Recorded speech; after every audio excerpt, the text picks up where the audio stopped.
सिङडुङ्गा ल यति नै होइन त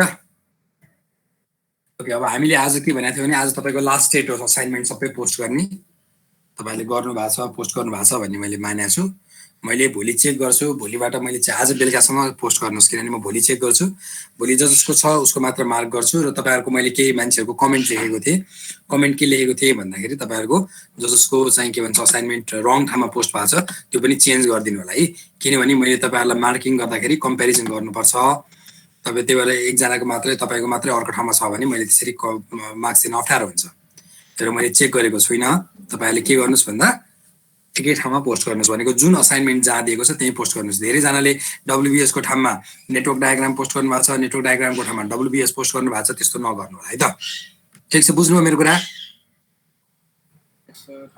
ल त्यसपछि अब हामी प्रोक्युरमेन्ट म्यानेजमेन्ट पढ्छौं अब हामीसँग एउटा नेक्स्ट एउटा च्याप्टर बाँकी छ त्यो च्याप्टर सकाएपछि हामी के गर्छौं भन्दा तपाईहरुको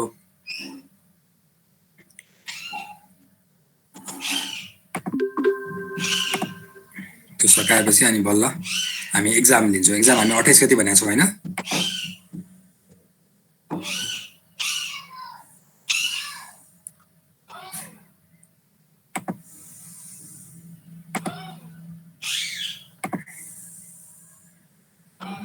एक्जाम को तयारी गर्नु भएको छ तपाईहरुले ल आज हामीले पढ्ने च्याप्टर चाहिँ प्रोक्युरमेन्ट म्यानेजमेन्ट हो सुनिया छ मैले बोलेको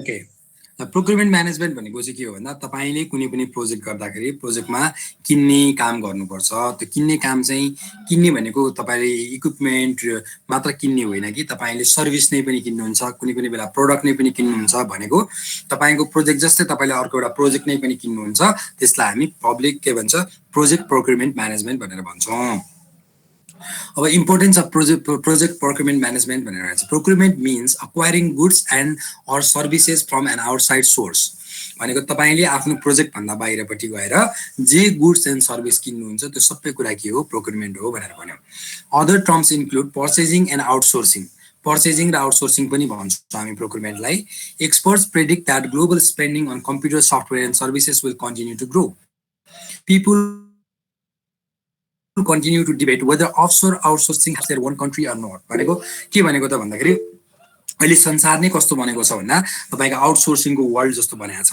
भनेर भन्छ त्यो आउटसोर्सिङको वर्ल्ड जस्तो बनाएको छ भनेको मतलब के हो त भन्दा जस्तो हामी यहाँ एकदम धेरै सफ्टवेयर कम्पनी नेपालमा डेभलप भएको छ खुलेको छ भन्छौ नि त्यो सबै कम्पनीको बिजनेस के हो भन्दा उनीहरुले बाहिरबाट आएको आउटसोर्सिङ जुन के सफ्टवेयर बनाउने काम हुन्छ त्यो कामलाई लिएको हो हैन अनि त्यो अमेरिका जस्तो देशहरु अथवा चाहिँ जो डेभलपिङ कन्ट्री के डेभलप कन्ट्रीजहरु छ जसले चाहिँ डेभलपिङ कन्ट्रीजहरुमा आउटसोर्स गर्छन् अस्ति हामीले एउटा एक्जाम्पलको नि कुरा गरेका थियौं आइफोन चाहिँ क्यालिफोर्नियामा बन्छ तर क्यालिफोर्नियाले हार्डवेयर बनाउँदैन सफ्टवेयर मात्र आइओएस सफ्टवेयर मात्र बनाउँछ हार्डवेयर कसले बनाउँछ त भन्दाखेरि चाइनामा बनेर जान्छ त्यसमा उले आइओएस सफ्टवेयर इन्स्टल गरेर हामीलाई फेरि ल्याएर मार्केटिङ गरेर बेच्ने हो भनेपछि त्यस्तो खालको आउटसोर्सले तपाईको होम कन्ट्रीलाई आफ्नै कन्ट्रीलाई चाहिँ कति हेल्प गर्छ भन्ने कुरा जस्तो अमेरिकामा अहिले एकदम धेरै ठुलो डिबेट छ के डिबेट छ भन्दा तपाईले आउटसोर्स गर्नु भएको छ सबै कुराहरुलाई दिनुभएको छ त्यो दिएको कारणले के भइराको छ त भन्दाखेरि उनीहरुको इम्प्लोयमेन्ट घटिरहेको छ हैन क्वालिटी अफ प्रोडक्ट घटिरहेको छ अरु कुरा भन्दा पनि इम्प्लोयमेन्ट घटिरहेको छ भनेको इम्प्लोयमेन्ट घट्ने भनेको त जुन देशलाई हो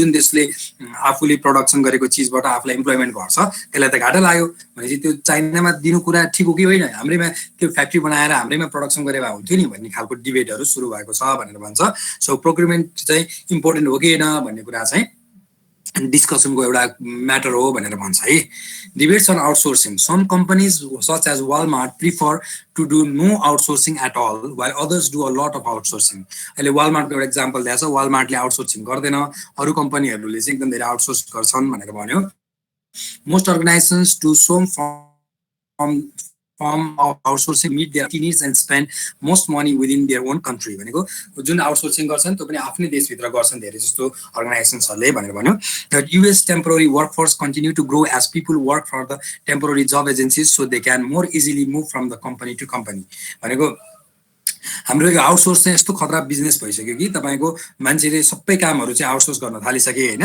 अनि वर्क फोर्स पनि त्यही अनुसार एडजस्ट हुन थालेको छ भनेर भनेको है। त्यो वर्क फोर्सहरूले कसरी काम गर्छन् भन्दाखेरि तपाईँको के भन्छ अर्काको त्यो सानो कन्ट्र्याक्टहरू लिएर के भन्छ त्यसमै काम गर्ने डिफ्रेन्ट भनेको लङ टर्म काम गर्ने भन्दा पनि वर्क फोर्स पनि त्यसै गरी डिजाइन हुन थालिसक्यो भन्ने कुरा गरेको छ। त्यसपछि वाइ आउटसोर्स, अब आउटसोर्स चाहिँ किन गर्ने त भन्दाखेरि to reduce both fixed and recurrent cost. तपाईँले एउटा सानो एउटा चिज तपाईँलाई चाहियो, त्यो चिज तपाईँले आफै प्रोडक्सन गर्नु पर्यो भने त्यसको कस्ट तपाईँलाई फिक्स्ड कस्ट चाहियो, त्यसपछि रिकरेन्ट कस्ट चाहियो भनेको तपाईँले रिसोर्सेसहरू जुटाउनलाई किन्नलाई चाहियो होइन। त्यो सबै कुरालाई अभोइड गर्नलाई हामी के गर्छौँ त भन्दा फिक्स्ड र रिकरेन्ट कस्टहरूलाई के भन्छ अभोइड गर्नलाई आउटसोर्स गर्छौँ भनेर भन्यो। To allow the client organization to focus on its core business. तपाईँको बिजनेससँग नमिल्दो प्रडक्ट पनि तपाईँले गर्नुपर्ने हुन्छ। तपाईँले जस्तो तपाईँ एउटा सर्भिस इन्डस्ट्री हो, तर तपाईँलाई त्यो सर्भिस इन्डस्ट्रीमा एउटा सफ्टवेयर चाहियो। अब सफ्टवेयर चाहियो भने तपाईँले आफै सफ्टवेयर प्रोडक्सन गर्न थाल्नुभयो भने तपाईँको कम्पनीको core focus or core business त गयो। त्यसपछि तपाईँले त्यो चाहिएको सफ्टवेयर के गर्नुहुन्छ आउटसोर्स गरेर किनेर ल्याउनुहुन्छ। भनेपछि to access skills and technology भनेको जसले जे काम गरिरहेको छ त्यसको त्यही अनुसारको स्किल हुन्छ, त्यही अनुसारको टेक्नोलोजीमा त्यो एडप्ट भएको हुन्छ। अनि to provide flexibility, to increase accountability. जस्तो तपाईँले के अरे चाहिँ कसैलाई आउटसोर्स गरेर दिनुभएको छ भने they will be more accountable towards the product होइन, towards the service they are providing होइन। त्यसले गर्दाखेरि तपाईँले जस्तो मैले आफैले बनाएर म फेलियर भयो भने मै रेस्पोन्सिबल हुनु पर्यो। अब म रेस्पोन्सिबल हुने भन्दा मैले सर्टेन पैसा तिरेर अब यसको रेस्पोन्सिबिलिटी तपाईँलाई भयो भनेर बुझाउन पाएँ भने it will be comfortable for the project manager or the worker over there. So top level म्यानेजमेन्टले के गर्छ भन्दा अकाउन्टेबिलिटी इन्क्रिज हुन्छ भनेर पनि अरूलाई आउटसोर्स गर्छ भनेर भनेको छ है। कन्ट्र्याक्ट, अब कन्ट्र्याक्ट भनेको के होला भन्नुहोस् त तपाईँहरू कसैले, वाट इज कन्ट्र्याक्ट?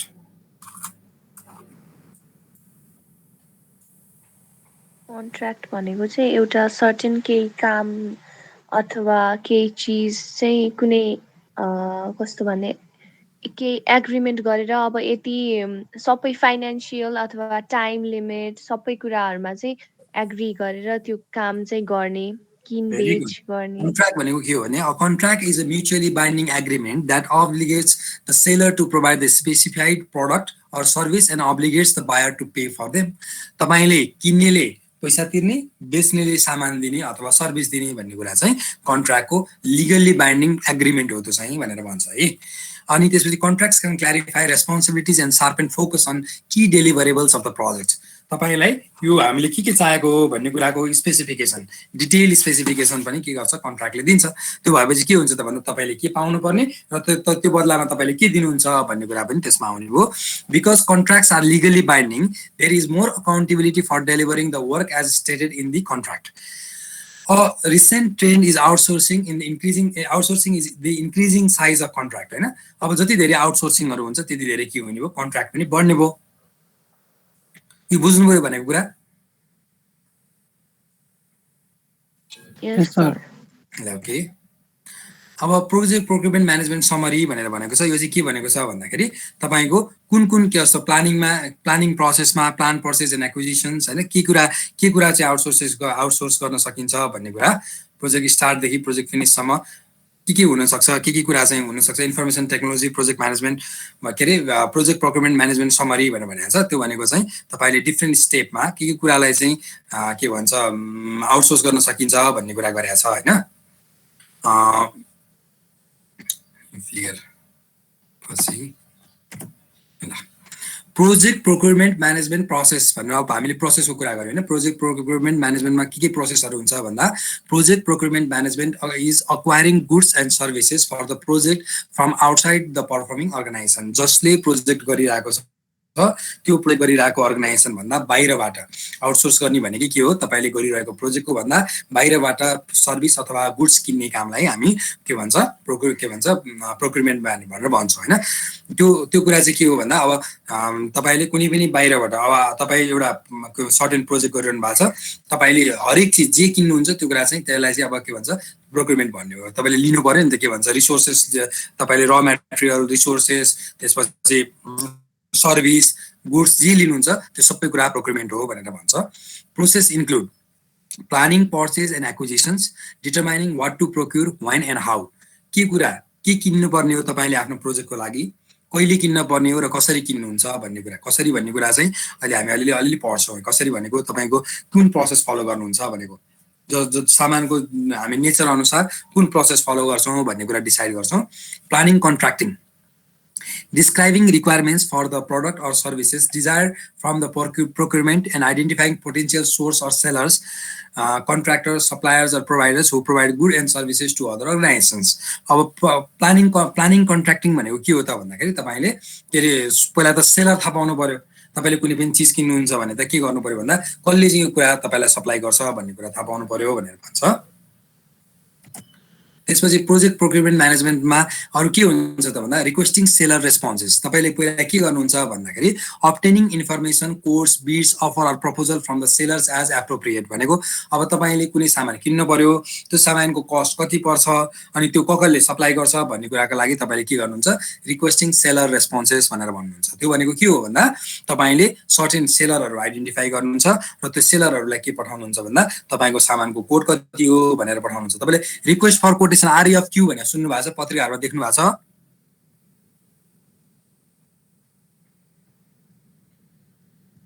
छैन सर।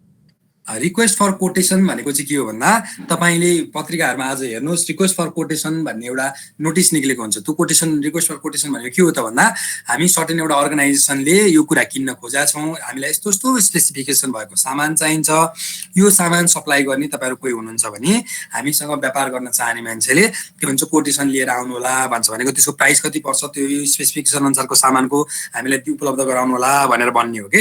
त्यसलाई चाहिँ हामी रिक्वेस्ट फर कोटेसन RFQ भन्छौं। RFQ भनेको तपाईले उसमा लेख्दै RFQ लेखेको कति ठाउँमा भेटिन्छ, त्यो भनेको रिक्वेस्ट फर कोटेसन। तपाईको सामानको कति पैसा पर्छ भनेर सोधेको यो प्रोसेस हामी के भन्छौं, रिक्वेस्टिङ सेलर रेस्पोन्स। अब सेलरले त्यसपछि रेस्पोन्स गर्छ, मैले यो बेच्छु यति पैसामा बेच्छु भनेर उले लेखेर पठाउँछ, त्यसलाई हामी रिक्वेस्टिङ सेलर रेस्पोन्स भनेर भन्छौं।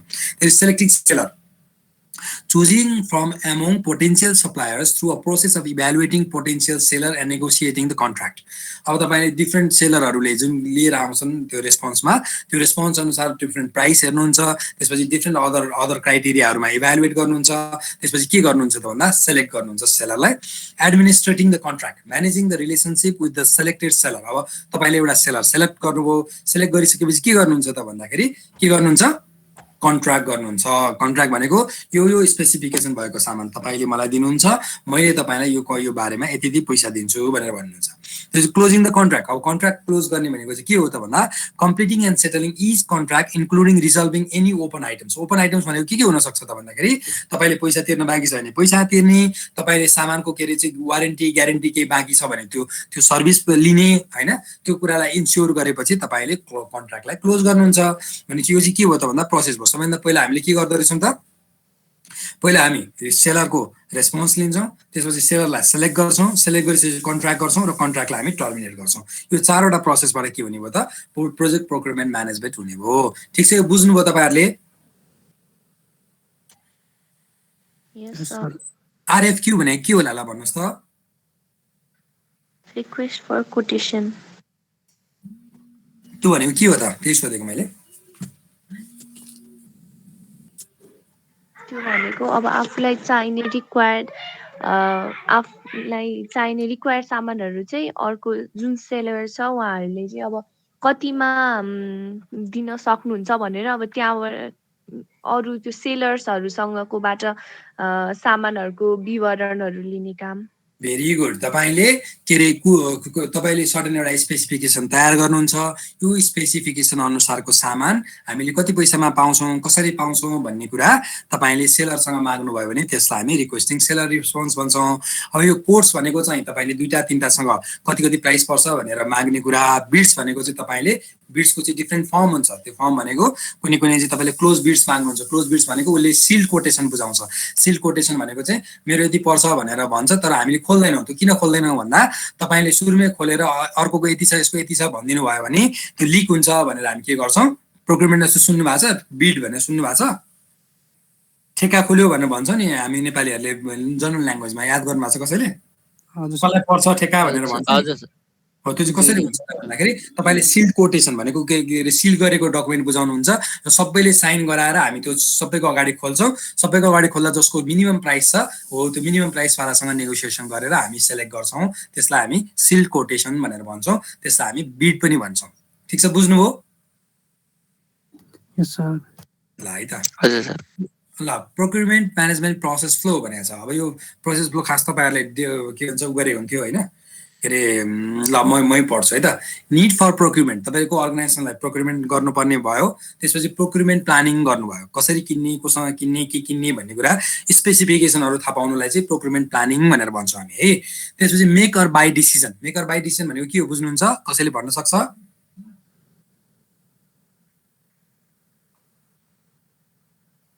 के होला भन्नुहोस् त मेक अर बाई डिसिजन भनेको अहिले हामीले अलिकति कुरा गरेको थियौँ म एक्सप्लेन त गर्छु तर तपाईँहरू कसैले ट्राई गर्नुहोस् त के होला मेक अर बाई डिसिजन भनेको हेलो अप्ठ्यारो नमानिकन सेयर गर्नुहोस् न के होला रङ भयो कि बिग्रिन्छ त म पनि तपाईँ हामी सबैजना सिक्न आएको त हो नि सिक्ने प्रोसेसमा तपाईँ गल्ती हुनुभयो भने डराउनु पर्छ र पर्दैन नि मेक अर बाई डिसिजन यतिसम्म चाहिँ बेच्ने भन्ने मेक अर बाई डिसिजन यतिसम्म चाहिँ बेच्ने भन्ने होइन यो भनेको चाहिँ के हो भने मेक अर बाई मेक भनेको तपाईँले आफै बनाउने हो कि बाई गर्ने आउटसोर्स गर्ने भन्ने डिसिजन गर्नुहोस् भनेको के बुझ्नुभयो जस्तो हामीले यो सामान चाहिन्छ भनेर फाइनल गर्यौँ होइन सामान चाहिन्छ भने चाहिँ के स्पेसिफिकेसन भएको सामान चाहिन्छ भन्ने थाहा भयो हामीलाई त्यसपछि हामी त प्रोजेक्ट हो अब हामीसँग दुईवटा अप्सन छ एउटा अप्सन चाहिँ के छ भन्दा मैले इन हाउस नै बनाउने त्यो प्रडक्टलाई मैले आफै बनाएर आफै के गर्ने आफै युज गर्ने तर अर्को अप्सन के छ भन्दा मैले थर्ड पार्टीसँग जो चाहिँ एक्सपर्टिज छ त्यही काम गरिरहेको छ त्यसैमा एकदम धेरै लामो समय बिताएको छ त्योसँग किन्ने बुझ्नुभयो अब हजुर सर यो मेकर बाई डिसिजन कसरी गर्ने भन्ने कुरा चाहिँ हजुर मेक डिसिजन भयो भने त हामी कन्ट्र्याक्ट प्लानिङमा जाँदैनौँ नि त जाँदैनौँ तर यहाँ त दुइटै एरोमै गएको छ नि त कन्ट्र्याक्ट प्लानिङमै यो चाहिँ तपाईँको म्यानुअलमा भएको डायग्राम मैले जस्तो जस्तै लेखा हो मेकर बाई डिसिजनमा बाई हुन्छ यहाँ के अरे यहाँ बाई भन्ने डिसिजन गर्यो यो प्रोक्युरमेन्ट म्यानेजमेन्ट भयो र यसलाई बाई भन्ने डिसाइड गर्यो त्यहाँ भन्ने हामीले मानेको है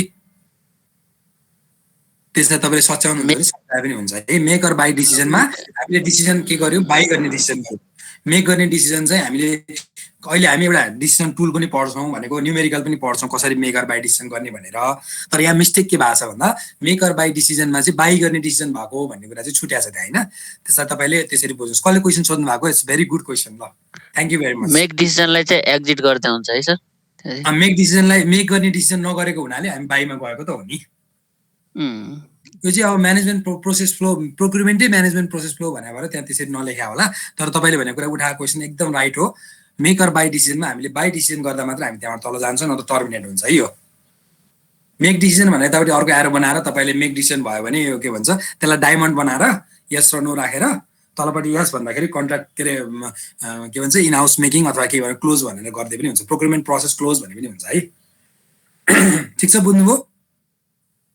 हजुर सर मेरो घाँटी एकदम अहिलेसम्म दुखिरहेको छ भने त्यसपछि हामी के गर्छौँ भन्दा मेकर बाई डिसिजन गर्छौँ मेकर बाई डिसिजनमा किन्ने कुरा डिसिजन भयो भन्ने मानौँ अहिले है किन्ने डिसिजन भइसकेपछि हामी के गर्छौँ भन्दा कन्ट्र्याक्ट प्लानिङ गर्छौँ कन्ट्र्याक्ट प्लानिङ भनेको के हो इस्यु त्यहाँ आरएफपी भनेको छ आरएफपी भने चाहिँ के होला भन्नुहोस् त के होला भन्नुहोस् त के भन्नुभएको सर आरएफपी लेखाएको छ त्यहाँ आरएफपी भनेको के होला मैले आरएफक्यू भन्ने अहिले आरएफपी पनि भनेको छ के होला आरएफपी र आरएफक्यू भने के फरक होला त रिक्वेस्ट फर प्रपोजल हो very good request for proposal नै हो रिक्वेस्ट फर प्रपोजल र रिक्वेस्ट फर कोटेसनमा के फरक छ भनेर तपाईँले मलाई सोध्नुभयो भने त्यसको आन्सर चाहिँ के भने रिक्वेस्ट फर कोटेसन भनेको चाहिँ मैले प्राइस मात्रै माग्छु भनेको जस्तो मैले के टिभी किन्न पर्यो भने तपाईँले रिक्वेस्ट फर कोटेसन गर्नुहुन्छ किन भन्दा टिभीको एउटा फिक्स सर्टेन प्राइस हुन्छ कि टिभीमा त फरक चिज त आउँदैन भनेको एउटा सर्टेन स्पेसिफिकेसन भएको टिभीमा तपाईँले के गर्न सक्नुहुन्छ त भन्दाखेरि सर्टेन स्पेसिफिकेसन भएको टिभीमा यति पैसा पर्छ भन्ने तपाईँलाई थाहा हुन्छ त्यसले गर्दा हामी request for quotation RF RFQ गर्छौँ। तर RFP चाहिँ कुन बेला गर्छौँ त भन्दाखेरि तपाईँले हामी त यो इन्जिनियरिङ रिलेटेड पढिरहेको हुनाले जस्तो तपाईँले सर्टेन कुरा बिल्ड गरेर दिनु पर्यो भनेको मैले हाइड्रो पावर बनाउन लागेको छु, हाइड्रो पावरको सिभिल वर्क्स गरिदिनु पर्यो भनेर भने, अथवा हाइड्रो पावरको इलेक्ट्रोमेकानिकल वर्क्स तपाईँलाई गरिदिनु पर्यो भनेर भन्यो भने त्यसमा भेराइटिज अफ के भन्छ कुराहरू हुन्छ नि। भेराइटिज अफ कुरा भनेको त्यसको डिजाइनिङको कस्ट हुन्छ, त्यसपछि तपाईँको डिजाइन पनि फरक फरक डिजाइन अनुसार तपाईँको कस्ट फरक पर्छ होइन। त्यही भएर उसले के गर्छ भन्दा तपाईँलाई प्रपोज नै आफैले गर्छ क्या। प्रपोज भनेको के हो त भन्दाखेरि तपाईँले यो यति स्पेसिफिकेसन सोध्नु भएको थियो, यति स्पेसिफिकेसनको कुरा चाहिँ यो डिफ्रेन्ट मोडलबाट बनाउन सकिन्छ, हामी चाहिँ सस्तो यो तरिकाले बनाएर यसलाई सस्तो बनाउँछौँ भनेर प्रपोजल नै उसले पब्लिक के दिने भएको भएर हामीले यसलाई के भन्छौँ रिक्वेस्ट फर प्रपोजल भन्छौँ। भनेको डिजाइन पनि उसले चेन्ज गर्न पाउँछ क्या। त्यसमा चाहिँ तपाईँले ठुल्ठुलो बिल्डिङहरू बनाउँदा अथवा चाहिँ ठुल्ठुलो कन्स्ट्रक्सन गर्दा, ब्रिज बनाउँदा, रोड बनाउँदा अथवा तपाईँको गर्दा चाहिँ के हुन्छ भन्दा त्यो उसले प्रपोज नै गर्छ। अथवा तपाईँले कुनै एउटा सफ्टवेयर बनाउने तपाईँको निड छ, हामी चाहिँ बेसिक यो IT प्रोजेक्टसँग रिलेटेड भएर सफ्टवेयरको निड छ, त्यो सफ्टवेयरलाई उसले डिजाइन गरेर तपाईँले खासमा एन्ड स्पेसिफिकेसन दिनुभएको छैन, एन्ड ऊ मात्र दिनुभएको छ भने उसले के गर्छ, उसले प्रपोज नै गर्छ, पुरै सिस्टम नै प्रपोज गर्छ। त्यो सिस्टम प्रपोज गर्नलाई चाहिँ हामी के गर्छौँ, धेरै जस्तो सिस्टम प्रपोज गर्ने भयो भने हामीले इस्यु RFP भन्ने चाहिँ रिक्वेस्ट फर प्रपोजल। अब तपाईँको प्रपोजल ल्याउनुहोस्, हामी यस्तो कुरा किन्न लागेका छौँ, तपाईँले प्रपोजल लिएर आउनुहोस् भन्छौँ। त्यसपछि रिक्वेस्ट सेलर रेस्पोन्स भनेको उसले प्रपोजल बुझाउँछ, रिसिभ प्रपोजल। त्यसपछि हामी के गर्छौँ, रिक्वेस्ट सेलर रेस्पोन्स गरिसकेपछि उसले प्रपोजल बुझाउँछ। त्यो प्रपोजलको आधारमा हाम्रो प्रोजेक्टलाई सबैभन्दा युजफुल हुने र हामीलाई सबैभन्दा बढी युजफुल हुने तरिका कुन प्रपोजल छ भन्ने कुरा हेर्छौँ। त्यसमा सबैभन्दा बढी चाहिँ हामीले फाइनेन्सियल प्लानलाई हेर्छौँ होइन, टेक्निकल र फाइनेन्सियल दुइटैलाई हेर्छौँ फरक मागेर। पहिला फाइनेन्सियल हेर्छौँ, फाइनेन्सियलमा सबैभन्दा सस्तो जुन छ त्यसको टेक्निकल हेर्छौँ। त्यसपछि कहिलेकाहीँ के हुन्छ भन्दा फाइनेन्सियल कम भएको तर टेक्निकलमा पनि धेरै राम्रो नभएको छ भने हामी टेक्निकललाई फाइनेन्सियल कम भए पनि त्यसलाई रिजेक्ट गरेर टेक्निकल राम्रो भएकोलाई सेलेक्ट गर्छौँ। भनेको सर्टेन वेटेज हुन्छ त्यसको, अहिले हामी पछि पनि पढ्दै जाउँला है। सेलेक्टिङ सेलर, त्यसपछि कन्ट्र्याक्ट एडमिनिस्ट्रेसन अघिकै प्रोसेस हो, प्रोडक्ट सर्भिस अक्वायर्ड, त्यसपछि हामी लिन्छौँ। लिइसकेपछि फर्मल क्लोजर अफ द कन्ट्र्याक्टमा के हुन्छ भनेर अघि मैले भने, फर्मल कन्ट्र्याक्टमा तपाईँले पैसा तिर्न बाँकी छ भने तिर्नुहुन्छ, वारेन्टी पिरियड एक्जिस्ट गर्छ भने वारेन्टी पिरियडमा के गर्ने भन्ने नयाँ कन्ट्र्याक्ट गर्नुहुन्छ, अनि पुरानो कन्ट्र्याक्टलाई क्लोज गर्नुहुन्छ। यो चाहिँ प्रोक्युरमेन्ट म्यानेजमेन्टको प्रोसेस फ्लो डायग्राम हो। ठिक छ, बुझ्यो यो डायग्राम? यसमा केही कन्फ्युजन छ भने भन्नुहोस् त।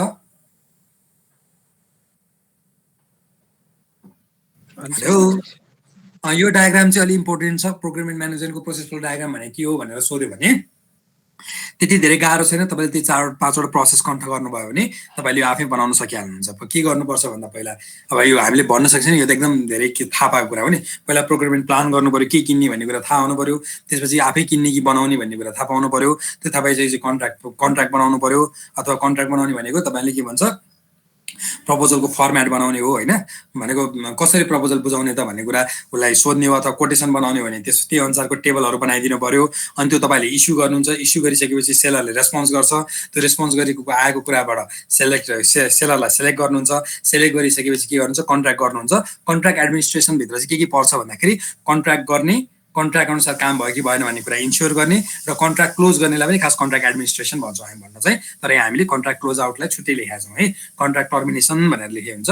कन्ट्र्याक्ट एडमिनिस्ट्रेसन भनेको कन्ट्र्याक्ट सुरु भएदेखि कन्ट्र्याक्ट नसकिन्जेलसम्म जे हामीले प्रोसेसहरू गर्छौँ त्यसलाई हामी कन्ट्र्याक्ट एडमिनिस्ट्रेसन भन्छौँ।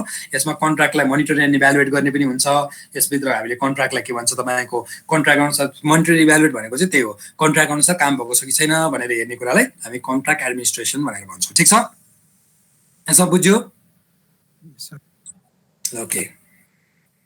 Planning purchases and acquisitions. Identifying which projects needs can best be made by using the products or services outside the organization. If there is no need to buy any product or services from outside the organization, then there is no need to perform any of the other procurement management process. तपाईले हाम्रो प्रोजेक्टमा बाहिरबाट केही सामान किन्नु पर्छ कि पर्दैन भन्ने कुरा आइडेन्टिफाई गर्नु पर्यो। त्यो आइडेन्टिफाई गरेपछि कुनै सामान किन्नु पर्दैन भने हामीले प्रोक्युरमेन्ट म्यानेजमेन्ट भित्र जानै परेन। प्रोक्युर गर्न नपरेपछि के भयो त, प्रोक्युरमेन्ट म्यानेजमेन्ट गर्न परेन भनेर भन्यो है। This is tools and techniques for planning purchase and acquisitions. अब मेक अर बाई एनालाइसिस है।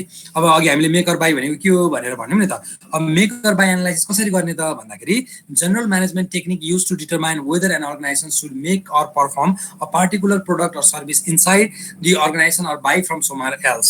तपाईँले आफै बनाउने कि किन्ने भन्ने कुराको डिसिजन चाहिँ मेक अर बाई एनालाइसिस हो। Often involves financial analysis. हामी धेरै जस्तो के गर्छौँ यसमा, फाइनेन्सियल एनालाइसिस गर्छौँ भनेर भन्यौँ। Experts both internal and external model can provide valuable inputs in the procurement decision. अब एक्सपर्टहरूले के गर्न सक्छन् भन्दा भ्यालुएबल इनपुट दिन सक्छन् प्रोक्युरमेन्ट प्रोसेसको डिसिजनमा भनेर भनेको छ। त्यसपछि ल यो मेकर बाईको एउटा डिसिजन गर्ने हामीलाई न्युमेरिकल हो। ल यो न्युमेरिकल तपाईहरुले गर्नुस् त, ट्राई गर्नुस् त। Assume you can lease an item you need for a project for $800 per day.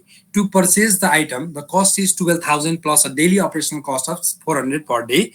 How long will it take for the purchase cost to be the same as the lease cost? भनेको यो के question सोधे होला ल भन्नुस् त। यो क्वेशनले के सोध्न खोजे होला ल, कसैले एक्जामले भन्नुस् त। त्यो दुईटा बराबर कहिले हुन्छ कति दिनमा भन्ने ओ भेरी गुड। अब यो खासमा न्युमेरिक अल्जेब्रिक एकदम सजिलो अल्जेब्राको क्वेशनबाट आउँछ, तर हामी यसलाई ब्रेक इभन एनालाइसिस भन्छौँ, जुन कुरा तपाईहरुले इकोनोमिक्समा पढ्नु भएको छ। यो भन्दा धेरै कम्प्लेक्स एक्जाम्पलहरु पढ्नु भएको छ इन्जिनियरिङ इकोनोमिक्समा। तपाईले त्यही भएर यो हिसाब गरेर कति आन्सर आउँछ मलाई भन्नुस् त ल। ल म तपाईलाई कति मिनेट समय दिउँ भन्नुस् त।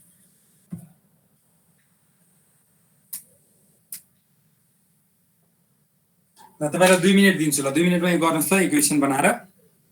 9:11 को 9:13 मा तपाईहरुले मलाई आन्सर भन्नुपर्छ है त, कति जनाले गर्नुभयो म हेर्छु। ल सुरु गर्नुस् त। अल्जेब्रिक इक्वेसन बनाउने x भ्यालु 30 हजुर 30 30 आयो। अरूले पनि गर्नुहुन्छ, अरूले पनि गर्नुस् त।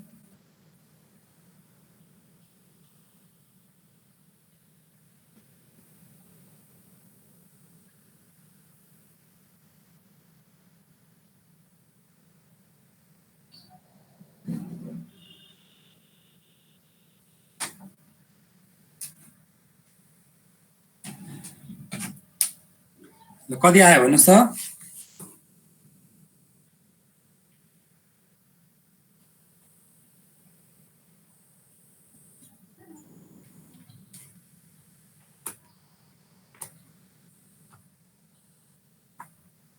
विराजले भन्नु त कति आयो विराज पोखरेलको। क्या छ हुनु न विराज। गर्दैछु सर। ल विशाल गोदार छु। हसिनाको कति आयो। सर म गरेर भनिहाल्छु। ल मनिष यो त 7 क्लासको हिसाब जस्तै हो त है, 7 क्लासको अल्जेब्रा जस्तै हो।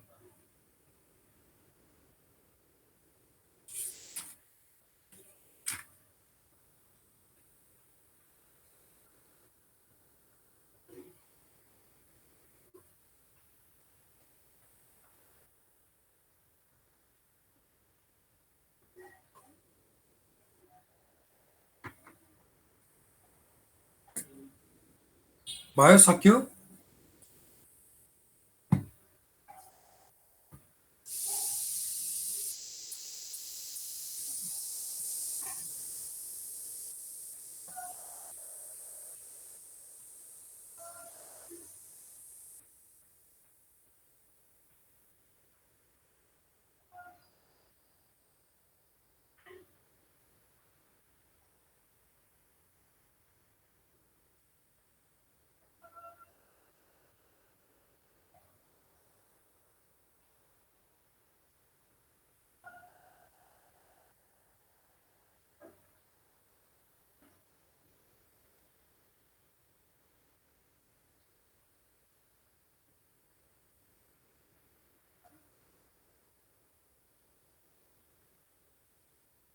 सक्यो। करणको कति आयो भन्नुस् त। करणजी आउनु भएको छ आज। करण एब्सेन्ट जस्तो लाग्यो। मनिष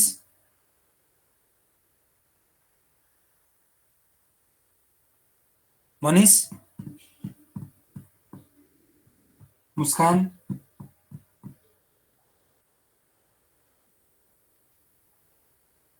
सकिएन।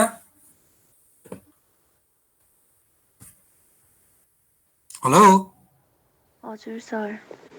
सकिएन तपाईहरुको। अघि नै 30 भनेको सर। ओके अनि तपाईले त भन्नुभयो, अरूलाई सोधेको कोही बोल्दैन। 30 त मैले देखाइदिसकेँ आन्सर। हामी कसरी गर्छौँ त भन्दाखेरि यसलाई तपाईको अल्जेब्राको जस्तो इक्वेसन बनाएर गर्छ। 12,000 plus 400 D equals to 800 D. किन 800 डी र 400 डी गरेको भन्दा तपाईले फिक्स के भन्छ मेकको यता एकापट्टि तपाईले के गर्नु भएको छ, मेकको एकापट्टि के गर्नु भएको छ बाईको डिसिजन गर्नुभएको छ होइन, बाईको इक्वेसन बनाउनु भएको छ भने चाहिँ 12,000 + 400D तपाईँले किनेर अपरेसन गर्दाको चार्ज भयो, फिक्स क्लस प्लस अपरेसन चार्ज, त्यसपछि रेन्टमा लिँदाको डिसिजन के भयो 800D भयो। अब तपाईँले के गर्नुहुन्छ त भन्दाखेरि कति दिन, अब जस्तो 30, if you need the item for more than 30 days it is more economical to purchase it भनेको अब तपाईँले के गर्दा फाइदा हुने भने 30 दिनभन्दा बढी लाग्ने भयो भने तपाईँले किनेरै आफैले चलाए भयो, 30 दिनभन्दा कम लाग्यो भने चाहिँ के हुन्छ तपाईँले रेन्टमा लिँदा फाइदा हुन्छ के को हिसाबले, फाइनेन्सियल अथवा कस्टको हिसाबले। त्यो बुझ्नुभयो make or buy solution decision.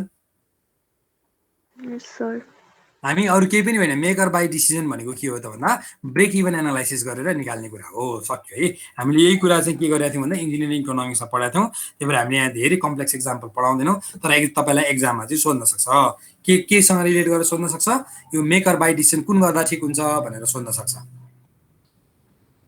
जस्तो हामीले कुनै कुरा बनाउनु पर्यो भने चाहिँ के गर्नुपर्छ भन्दा टिम, त्यो एक्सपर्ट हायर गर्नु पर्यो, र मेटेरियल हायर गर्नु पर्यो, त्यो सबै कुराको कस्ट एकातिर राख्नुहुन्छ, अर्कोतिर के को राख्नुहुन्छ भन्दा हायरिङ कस्ट अथवा पर्चेजिङ कस्ट राख्नुहुन्छ। यो दुईटा राखेर इक्वेट गर्दाखेरि जति आउँछ त्यसलाई हामी के गर्छौँ, त्यसलाई चाहिँ हामी मेक अर बाई डिसिजनको सल्युसन भनेर भन्छौँ है। अब types of contract, different types of contract के हुन सक्छ भन्दा कन्ट्र्याक्ट, अब यो कन्ट्र्याक्ट भनेको के हो त हामीले पढिसक्यौँ। डिफ्रेन्ट टाइप्स अफ कन्ट्र्याक्टमा चाहिँ एउटा fix price or lump sum भन्ने हुन्छ। यसमा के हुन्छ होला भन्दाखेरि involve a fix total price for a well defined product or service. मैले यति काम तपाईँलाई लगाउँछु, यो काम तपाईँले गर्नुपर्छ, यदि स्पेसिफिकेसन भएको यस्तो यस्तो काम गर्नुपर्छ, यो काम गर्दाखेरि चाहिँ के हुन्छ त भन्दा तपाईँले यति पैसा पाउनुहुन्छ भनेर फिक्स प्राइस अथवा यति पैसा भनेर सर्टेन म 10 लाख दिन्छु तर तपाईँले यो काम गर्नुपर्छ भनेर दुईटै मान्छे सहमत भयो भने त्यसलाई हामी लम्प सम अथवा फिक्स प्राइस कन्ट्र्याक्ट भनेर भन्छौँ। अब कस्ट रिइम्बर्सिबल भनेको चाहिँ के हो त भन्दा involve payment to the seller for the direct and indirect cost भनेको मैले काम गर्दै जान्छु र मेरो जति पैसा खर्च हुन्छ त्यो पैसा तपाईँले के गर्नुहुन्छ तिर्दै जानुहुन्छ भने त्यसलाई कस्ट रिइम्बर्सिबल कन्ट्र्याक्ट भनेर भन्छौँ। भनेको तपाईँको जति खर्च लाग्छ त्यो खर्च मात्रै तिर्ने, त्यसमा सर्टेन पर्सेन्टेज चाहिँ हुन्छ तर तपाईँले कस्ट रिइम्बर्स गर्दै जाने। भनेको मैले लेबर लगाउँछु, लेबरको कस्ट, मैले म्यानेजमेन्ट कस्ट लगाउँछु, म्यानेजमेन्ट कस्ट, मैले त्यसपछि काम लगाउँछु के भन्छ र मेटेरियल किन्छु, र मेटेरियल कस्ट रिइम्बर्स गर्दै जानुहुन्छ भने त्यसलाई हामी कस्ट रिइम्बर्सिबल कन्ट्र्याक्ट भनेर भन्छौँ। अब टाइम एन्ड मटेरियल कन्ट्र्याक्ट भनेको के हो भन्दा hybrid of both fix price and cost reimbursable contract often use by consultant होइन। टाइम एन्ड मटेरियल कन्ट्र्याक्ट भनेको चाहिँ कस्तो भन्दा तपाईँले यो फिक्स पनि हो र कस्ट रिइम्बर्सिबल पनि हो। भनेको चाहिँ के हो भन्दा तपाईँले एउटा सर्टेन जस्तो के अरे चाहिँ सर्टेन कस्ट पनि सुरुमा के भन्छ लिनुहुन्छ, त्योभन्दा बाहेक के गर्नुहुन्छ त भन्दा तपाईँले जस्तो के अरे चाहिँ साइट जानु पर्यो, साइट भिजिट गयो भने टिएडी कसले दिन्छ त भन्दा तपाईँले दिनुहुन्छ होइन। त्यसपछि के भन्छ त्यहाँ उसको अरू केही खर्च भयो भने होटल बसेको अरू कुरा खर्च भयो भने पनि कसले दिन्छ त भन्दा तपाईँले दिनुहुन्छ। त्यसलाई चाहिँ हामी टाइम एन्ड मटेरियल कन्ट्र्याक्ट भनेर भन्छौँ। यो चाहिँ बेसिकल्ली कसले गर्छ भन्दा कन्सल्ट्यान्टले गर्छ भनेर भनेको छ। त्यसपछि युनिट प्राइस कन्ट्र्याक्ट भनेको छ require the buyer to pay a seller a predetermined amount per unit of service. भनेको तपाईँले युनिट प्राइस भनेको चाहिँ के हो भन्दा जस्तो एउटा युनिट सामान बनाएको यति पैसा भनेपछि त्यसले जति युनिट सप्लाई गर्छ त्यति युनिट नै हामीले के गर्छौँ प्राइस पे गर्छौँ। भनेको एउटा इँटाको 3 रुपियाँमा दिने भनेर भनेको छ भने तपाईँले 1000 वटा इँटा गर्नु भने 3000 रुपियाँ के अरे ती लिने, यसलाई चाहिँ हामी युनिट प्राइस कन्ट्र्याक्ट भनेर भन्छौँ।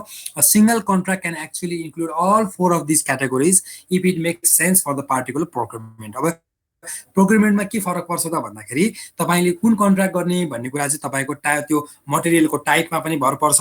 अब युनिट प्राइस त तपाईँले के भन्छ इँटा जस्तो चिजमा गन्न मिल्ने पो चिजमा हुन्छ त। अब तपाईँले बालुवा किन्दाखेरि त के अरे चाहिँ फेरि युनिट प्राइस नगर्न मिल्छ, तर फेरि बालुवामा पनि युनिट प्राइस गर्न मिल्छ है। मैले कन्फ्युज मात्र गरेँ अब तपाईँलाई कसरी मिल्छ भन्दा कति ट्रक बालुवा आयो त्यही अनुसार तपाईँले ट्रकको युनिट प्राइस गर्नुभयो भने होइन। भनेपछि यो चाहिँ तपाईँले कन्टेक्चुअल हुन्छ। भनेको तपाईँले यो डिफ्रेन्ट मेथोडोलोजी प्रयोग गर्न सक्नुहुन्छ, तर कसरी गर्न सक्नुहुन्छ भन्दा जुन फेभरेबल हुन्छ त्यसैलाई गर्न सक्नुहुन्छ।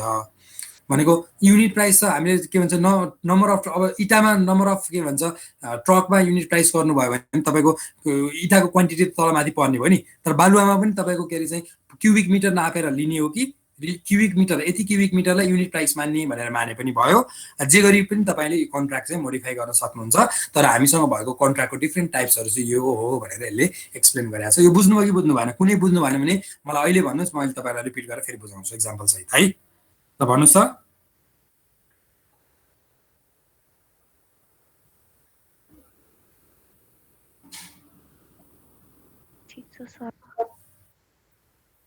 सबैले बुझ्यो हो?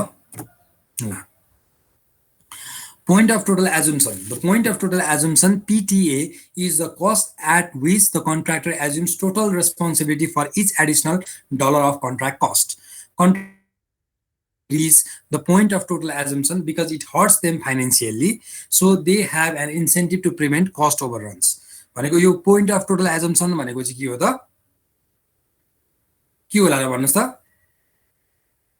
यो चाहिँ स्याचुरेसन पोइन्ट हो भनेर भन्छ। त्यो कस्तो स्याचुरेसन पोइन्ट हो भन्दाखेरि कन्ट्राक्टरले तपाईको के भन्छ जुन जुन जति पैसामा सर्भिस गराउने हो भनेको तपाईले त्यो भन्दा माथि गयो भने के हुन्छ त भन्दाखेरि उले चाहिँ एडिशनल पैसा खर्च हुँदै जान्छ कन्ट्राक्टरको भनेर भन्छ। उले गर्नुपर्ने काममा जति पैसा उसले बचाउन सक्थ्यो त्यसपछि त्यो पोइन्ट अफ टोटल एजम्पसन भन्दा माथि गएपछि उले के गर्नुपर्छ उसको चाहिँ कस्ट बढ्दै जान्छ भनेर भनेको छ। त्यही भएर contractors do not want to reach the point of total assumption because it hurts them financially, so they have an incentive to prevent cost ओभररन्स।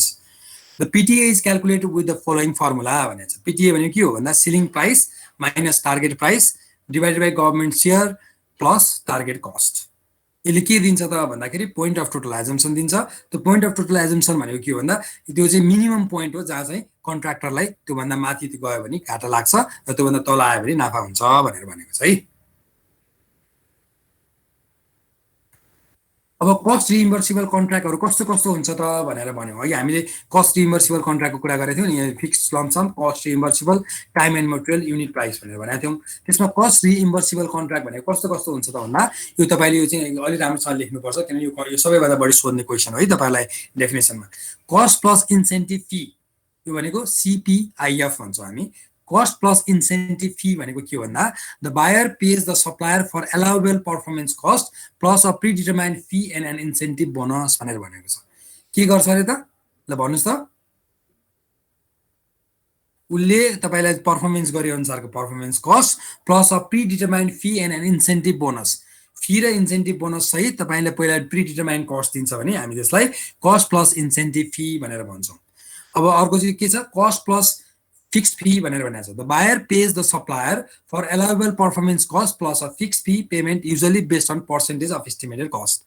जस्तो यो कस्तोमा हुन्छ भन्दाखेरि तपाईले घर बनाउँदा सुपरभिजन गर्दाखेरि 2% दिनुपर्छ सुपरभिजन गरेको भन्छ नि, हो त्यस्तोमा चाहिँ कस्ट प्लस फिक्स्ड फी भनेको तपाईको जति एस्टिमेसन छ त्यो एस्टिमेसनको 2% भन्यो भने के हो त फिक्स्ड फी हो नि। Cost plus percentage of cost the buyer pays the supplier for allowable performance cost plus a predetermined percentage based on the total cost। Total कस्टमा गर्यो भने चाहिँ cost plus percentage of cost भयो। Cost plus fixed fee भन्यो भने चाहिँ सुरुको एस्टिमेसनकोमा percentage दियो भने चाहिँ कस्ट प्लस फिक्स्ड फी भयो। यो अलि कन्फ्युजिङ छ, बुझ्नुभयो कि बुझ्नु भएन ल भन्नुस् अब? सर बुझ्यो। बुझ्नुभयो? फेरि भन्नु sir actually cost plus incentive fee भनेको चाहिँ के हो भन्दा तपाईलाई उले सर्टेन एउटा पहिला सुरुमा यति कस्ट तपाईको कस्ट हामी दिन्छौँ भने हुन्छ, त्यो सँगसँगै हामी के दिन्छौँ भन्दा यति फी तिर्ने भनेको छ हैन, त्यो फी पनि दिन्छौँ र इन्सेन्टिभ बोनस पनि दिन्छौँ। इन्सेन्टिभ बोनस भनेको के हो भन्दा सर्टेन अघि मैले एक्जाम्पलमा अलिकति भनेको थिएँ जस्तो तपाईँ टिएडी तपाईँ फिल्डमा जानुभयो त्यो टिएडी पनि तपाईलाई दिन्छ, तपाईले होटलमा बस्नुभयो त्यो पनि दिन्छ। त्यो सँगसँगै कुनै कुनै कन्ट्र्याक्टमा के पनि हुनसक्छ भन्दा सर्टेन पैसा जस्तो के अरे चाहिँ यति दिनमा यो काम सकिदिनु भयो भने यति पैसा तपाईँले बढी पाउनुहुन्छ भनेर लेखेको पनि हुनसक्छ हैन। त्यस्तोलाई हामी के भन्छौँ कस्ट प्लस इन्सेन्टिभ फी भनेर भन्छौँ हैन। इन्सेन्टिभ फी भनेको सर्टेन एउटा पहिला फिक्स कस्ट हुन्छ, त्यसपछि हामीले उसको लाग्ने कस्ट, त्यसपछि के इन्सेन्टिभ बोनस पनि दिन्छौँ भनेर भन्यो भने त्यसलाई कस्ट प्लस इन्सेन्टिभ फी भनेर भन्यो।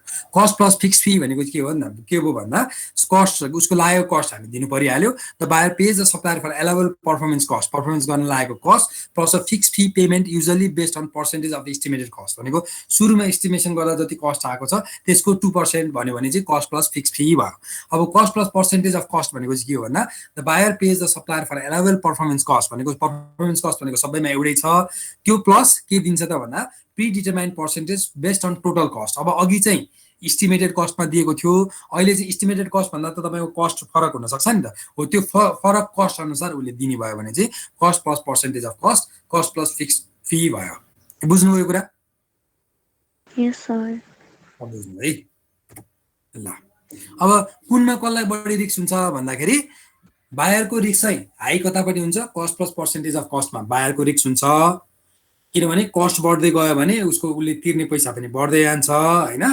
त्यसपछि सेलरको रिस्क चाहिँ हाई कता हुन्छ त भन्दाखेरि फर्म फिक्स प्राइस भनेको जुन अघि लम्प सम भनेर हामीले पढ्यौँ नि हो त्यो लम्प सम हो भने त के हुन्छ भन्दा तपाईँको जति धेरै कस्ट बढे पनि तपाईँले घाटा खानुपर्छ तपाईँले के गर्नुहुन्छ भन्दाखेरि तपाईँ यो पोइन्टको ट्र्यापमा पर्नुहुन्छ त पोइन्ट अफ टोटल एजम्सन भन्दा माथि जान सक्छ त्यो गयो भने कसलाई घाटा लाग्छ त भन्दा सेलरलाई घाटा लाग्छ त्यही भएर सेलरले के गर्न खोज्छ सेलरले cost plus percentage of कस्टमा contract गर्न खोज्छ बायरले के गर्न खोज्छ त भन्दाखेरि बायरले फर्म फी के लम्प सममा कन्ट्र्याक्ट गर्न खोज्छ यो दुईटाको बिचमा नेगोसिएट गरेर कुन कन्ट्र्याक्ट गर्ने भन्ने कुरा चाहिँ तपाईँले प्रोजेक्ट म्यानेजरले डिटरमाइन गर्नुपर्छ भनेर भन्यो तपाईँले के चाहनुहुन्छ भन्दा सधैँ आफूलाई कम रिस्क होस् भनेर रिस्क मिलाउन घटाउन खोज्नुहुन्छ मिनिमाइज गर्न खोज्नुहुन्छ भनेपछि as a buyer what will you do is you will try to fix the contract in lump sum, and as a seller what you will try to do is you will try to do on CPPC, cost plus percentage of cost.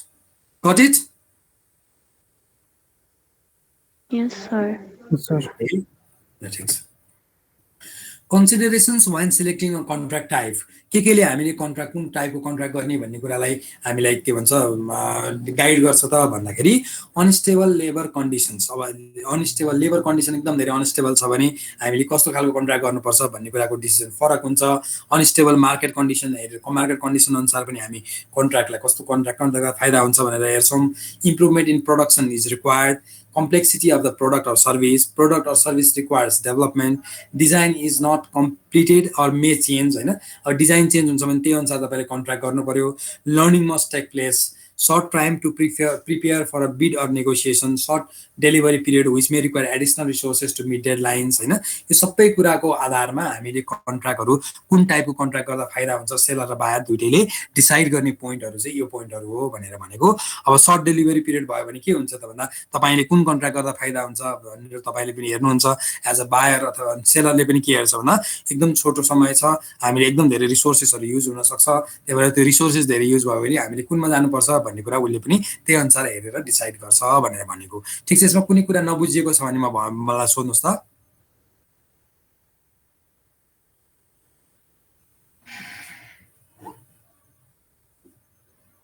छैन sir अब contract क्लजेसको कुरा गर्यो हैन contract should include specific clause to take in account issues of unique to the project can require various educational or work experience for different pay rights. A termination clause is a contract clause that allows the buyer or supplier to end the contract. अब यो के चाहिन्छ भन्ने कुरामा तपाईले केही special क्लजेसहरु छ भने त्यो पनि राख्नु पर्यो कुनै वर्क स्पेसिफिक रिक्वायरमेन्ट छ भने जस्तो तपाईले एउटा कन्ट्र्याक्ट गर्न जानुभयो त्यो कन्ट्र्याक्ट गर्दाखेरि तपाईले यो कन्ट्र्याक्ट चाहिँ योमा यस्तो खालको यस्तो क्वालिटी भएको मान्छेले सुपरभाइज गर्नुपर्छ यस्तो भनेको इन्जिनियरिङ डिग्री भएको 5 इयर्स एक्सपिरियन्स भएको मान्छेले मात्र सुपरभाइज गर्न पाउँछ भन्यो भने त्यो पनि के भयो कन्ट्र्याक्टको क्लजमा थप्न मिल्यो त्यसैगरी टर्मिनेसन क्लज अब के भयो भने यो कन्ट्र्याक्ट चाहिँ सकिन्छ त भन्ने कुरा पनि तपाईले कन्ट्र्याक्टमा लेख्नै पर्छ भनेर भन्छ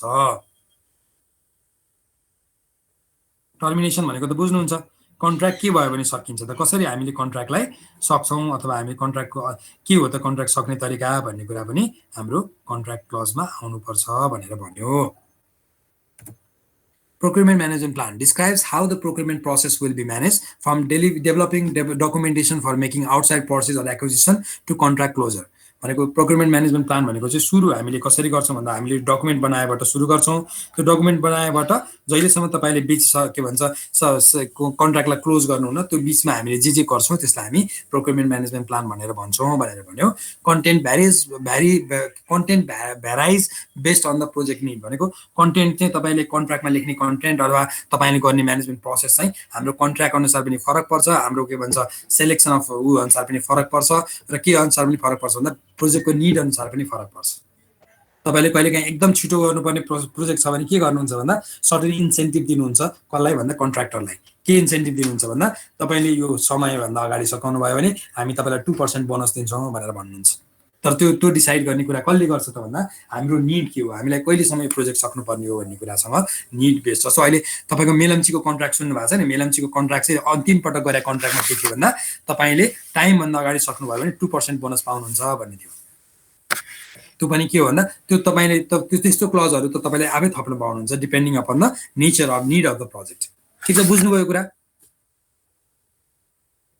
त्यो कुनै अफिस होइन हामीसँग के भन्छ सधैँ सधैँ त्यस्तो हुन्छ भन्ने छैन, तर त्यसमा हामीले थप्यौँ किन थप्यौँ भन्दा हामीलाई हाम्रो निड के थियो भन्दा 1 वर्षभित्र मेलम चाहिँ सक्नुपर्ने थियो पछिल्लो समयमा, जुन बेला सिएमसी भन्ने कम्पनी गयो भन्ने पढ्नु भएको थियो कतै न्युजमा। हजुर सर। हाम्रो कन्ट्र्याक्ट के अरे टनल बनिसकेपछि सिएमसी भन्ने कम्पनी फर्केर गयो, मन्त्रीसँग कन्फ्लिक्ट भएर त्यसपछि हामीले नयाँ कन्ट्र्याक्ट गऱ्यौँ चाइनिज कम्पनीसँग। त्यो नयाँ कन्ट्र्याक्ट गर्ने बेलामा के गर्यो त भन्दा तपाईँको उसले टाइमभन्दा अगाडि सकायो भने 2% जति अगाडि सकाउँछ त्यसको 2% बोनस पाउँछ भनेर भन्यो रिमेनिङ टाइममा। त्यस्तो कुराहरू पनि तपाईँले लेख्न सक्नुहुन्छ प्रोजेक्टको निड अनुसार भनेर भनेको है। Contract statement of work. A statement of work is a description of the work required for the procurement. अब हामी स्टेटमेन्ट अफ वर्क भनेर अगाडि प्रोजेक्टमा पनि पढाएको थियौँ, प्रोजेक्टमा के काम गर्ने भन्ने कुरा प्रोजेक्टको स्टेटमेन्ट अफ वर्क भयो अथवा के भन्छ भयो। यो चाहिँ के भयो भन्दा प्रोक्युरमेन्टमा हामीले के गर्न खोजेको, के किन्न खोजेको, कस्तो स्पेसिफिकेसन चिज किन्न खोजेको भन्ने कुरा पनि स्टेटमेन्ट अफ वर्क भयो। यो स्टेटमेन्ट अफ वर्क चाहिँ हामीले बायरले सेलरलाई दिने हो। अघि चाहिँ के थियो भन्दा अघि पनि त्यही त थियो नि होइन प्रोसेस त। तपाईँलाई मैले हामीले सुरुदेखि पढेको प्रोजेक्ट भनेकै आफैमा के हो, प्रोजेक्ट भनेको पनि आफैमा एउटा आउटसोर्स प्रोक्युरमेन्ट अब्जेक्ट जस्तो हो। जो तपाईँलाई मैले एउटा सफ्टवेयर बनाइदिनु भन्यो भने के गरेँ त, मैले तपाईँलाई एउटा जिम्मा दिएको भनेको मेरो प्रोक्युरमेन्ट गरे त भने होइन, मैले सर्टेन पैसा दिन्छु तपाईँले मलाई यस्तो सफ्टवेयर बनाएर दिनुहोस् भने त भने होइन। भनेपछि यो सबै कुरा चाहिँ केसँग जोडिएको छ भने प्रोजेक्ट नै आफै पनि एउटा प्रोक्युरमेन्ट हो भनेर बुझ्नु पर्यो। तर प्रोजेक्टभित्र पनि प्रोक्युरमेन्ट हुनसक्छ। त्यसले गर्दाखेरि हामी त्यसलाई के भन्छौँ, स्टेटमेन्ट अफ वर्क भन्छौँ। जुन स्टेटमेन्ट अफ वर्क हामीले कसलाई दिन्छौँ भन्दा बायरले सेलरलाई दिन्छ होइन। If a statement of work is used as a part of a contract to describe only the work required for that particular contract, it is called as contract statement of work. भनेको त्यो कन्ट्र्याक्टलाई मात्र लेखेकोले हुनाले हामी कहिलेकाहीँ के पनि भन्छौँ statement of वर्कलाई भन्दा कन्ट्र्याक्ट स्टेटमेन्ट अफ वर्क पनि भनेर भन्छौँ। A statement of work is a type of scope statement हो। हामीले जुन प्रोजेक्टमा स्कोप भनेर पढिरहेको छौँ त्यो स्कोप र त्यो एउटै कुरा हो भनेर भन्नेले a good statement of work gives के भन्छ bidders a better understanding of the buyers expectation. भनेको तपाईँले जति राम्रो स्टेटमेन्ट अफ वर्क बनाउनु भयो त्यही अनुसार बायरले के कुरा बुझ्छ भने तपाईँको निड के हो भन्ने कुरा बुझ्छ भनेर भनेको छ। यो त बुझिहाल्नुहुन्छ कि बुझ्नु भएको छ कि छैन, केही बुझ्नु भएन भने सोधिहाल्नुहोस् है।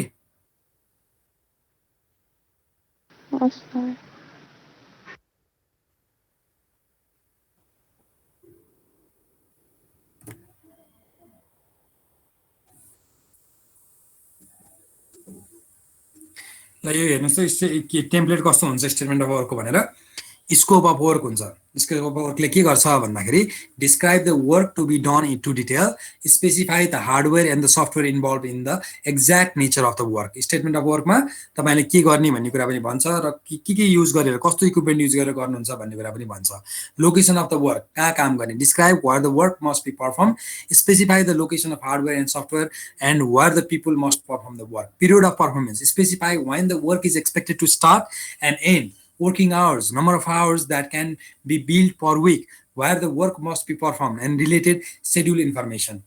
Period of performance कहिलेदेखि कहिलेसम्म गर्ने, कतिलाई बिलिङ गर्ने, कति घन्टा काम गर्नुपर्ने, त्यसको त्यो के अरे कहिले सक्नुपर्ने भन्ने कुरा सबै डिटेलमा हुनुपर्छ भनेर भन्छ। Deliverable schedule, list specifies deliverables, describe them in detail and then specify when they are due. कहिले सक्नुपर्ने, कहिले हामीले के बुझाउनु पर्ने, कुन दिन के गर्नुपर्ने भन्ने सबै कुरा डिटेलमा हुन्छ।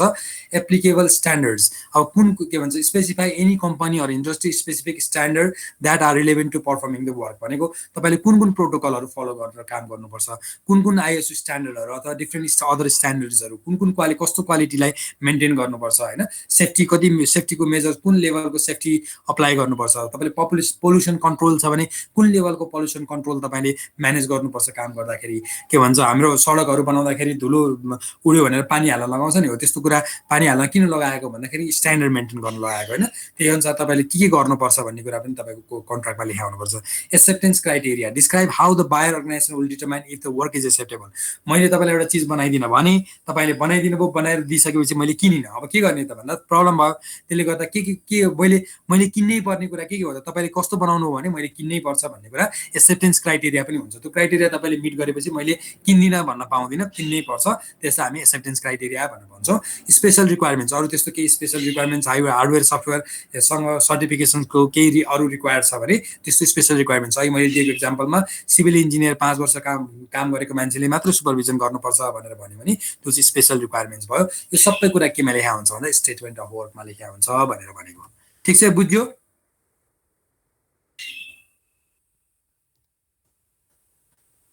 Yes, sir. Yes, sir. ल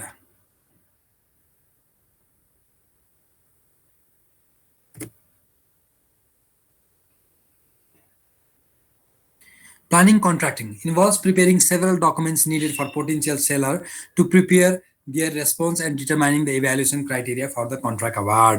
अब यसले के भने प्लानिङ कन्ट्र्याक्टिङ भनेर चाहिँ के हो स्टेप पर्छ त भन्दाखेरि हामीले सेलरलाई छान्नलाई र सेलरलाई के गर्नुपर्छ भन्ने कुरा सेलरलाई के हामीले दिनुपर्छ भन्ने कुराहरू चाहिँ यो प्लानिङ कन्ट्र्याक्टिङभित्र पर्छ भनेर भन्यो। यसमा सबैभन्दा पहिला रिक्वेस्ट फर प्रपोजल छ हैन।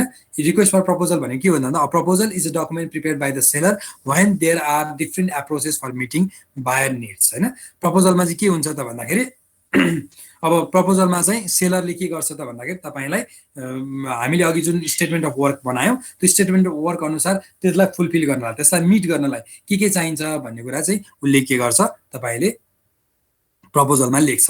त्यसको त्योभन्दा अगाडि चाहिँ हामी के गर्छौँ रिक्वेस्ट फर प्रपोजल अहिले मैले भनिहालेँ होइन। रिक्वेस्ट फर प्रपोजल अब मैले के गर्छु भन्दा मेरो यो स्टेटमेन्ट अफ वर्क हो यो अनुसार तपाईँहरूले के भन्छ प्रपोजल लेख्नुहोस् भनिसकेपछि अब सेलरले के गर्छ यो चाहिँ बायरले भन्ने कुरा है। रिक्वेस्ट फर प्रपोजल कसले गर्छ ल भन्नुहोस् त।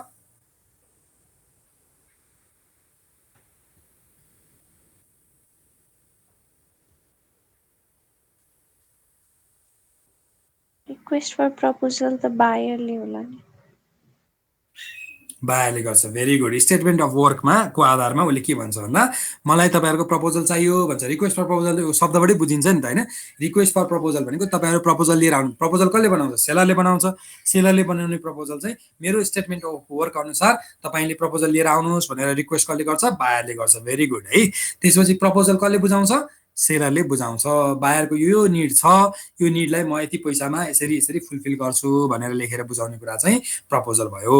त्यसपछि रिक्वेस्ट फर कोट्स भनेको के हो त भन्दा use to solicit quotes for bids. मैले भनेको थिएँ नि अघि तपाईँलाई सर्भिससँग जोडिएको प्रोडक्ट छ ठुलो प्रोडक्ट छ भने हामी त्यसलाई प्रपोजलले गर्छौँ।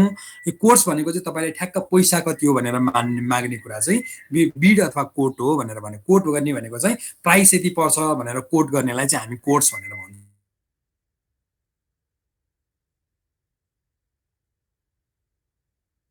Seller providing price for standard items that have been clearly defined by the buyer. अब बायरले दिएको स्टेटमेन्ट अफ वर्कमा प्रपोजल र कोट्समा के फरक होला त ल भन्नुहोस् त बिड अथवा कोटमा चाहिँ के भन्नुभयो सर?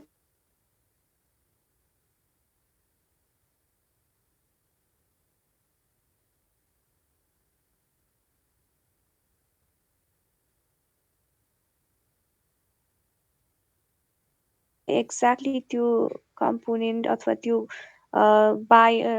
बायरले खोजेको कम्पोनेन्ट्सहरू अथवा डिफ्रेन्ट उसको डिमान्ड्सहरू चाहिँ कति पैसा पर्छ भनेर एक्ज्याक्टली तोक्ने जस्तो भयो। ठिक हो। अब यसलाई हामी अझ यसलाई डिटेलमा बुझ्यौँ भने कोट्स भनेको अथवा बिड भनेको चाहिँ फाइनेन्सियल प्रपोजल जस्तो हो होइन। माथिको प्रपोजल भनेको चाहिँ टेक्निकल प्रपोजल हो क्या।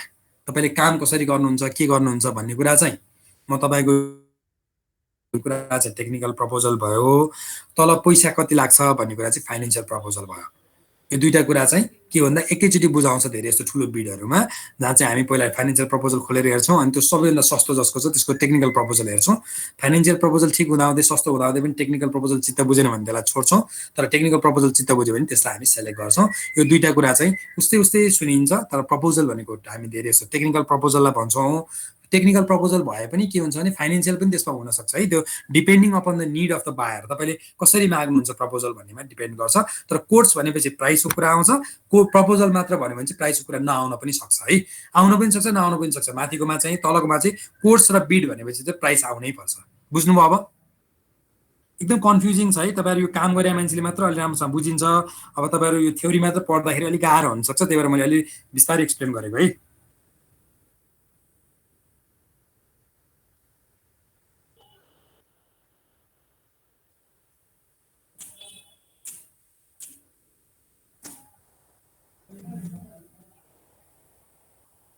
बुझियो? खोइ मैले सोधेको कसैले जवाफै दिएन। सर बुझियो। ल ठिक छ है त बुझ्यो भने। यो टेम्प्लेट देखाएको छ के चाहिन्छ भनेर चाहिँ तपाईँहरू कसैले पढ्नुहोस् ल। के हुँदो रहेछ रिक्वेस्ट फर के भन्छ propose of request for proposal होइन। organization background, basic requirement, hardware and software environment, description of RFQ process, statement of work, schedule information, possible appendix, current system overview, system requirements, volume and size data, required content of vendor response to RFP हैन, sample contract, यो सबै कुरा चाहिँ के हुन्छ, request for proposal मा हुनुपर्छ भनेर भन्छ। RFP मा के हुनुपर्छ त भन्दा तपाईको सबै डिटेल चाहिन्छ, अर्गनाइजेसनले कसरी काम गर्छ, के गर्न खोजिरहेको हो हैन, त्यसपछि स्टेटमेन्ट अफ वर्क त इम्पोर्टेन्ट भइहाल्यो, त्यसपछि उसको सिस्टम रिक्वायरमेन्ट के हो, सबै कुरा चाहिँ के हुनुपर्छ भन्दा यो प्रपोजलको रिक्वेस्टमा आउनुपर्छ भनेर भन्छ। तपाईले यो आरएफपी चाहिँ केमा हेर्न सक्नुहुन्छ भने पत्रिकाहरुमा हेर्न सक्नुहुन्छ है। पत्रिकाहरुमा सानो सानो फर्ममा दिया हुन्छ, अझ त्यसको वेबसाइटमा आउनु भने हुन्छ, वेबसाइटमा हेर्नुभयो भने रिक्वेस्ट फर प्रपोजल कस्तो हुँदै रहेछ भनेर तपाईले देख्नुहुन्छ है त। ठीक छ, यो चाहिँ हाम्रो टेम्प्लेट फर्मेट हो।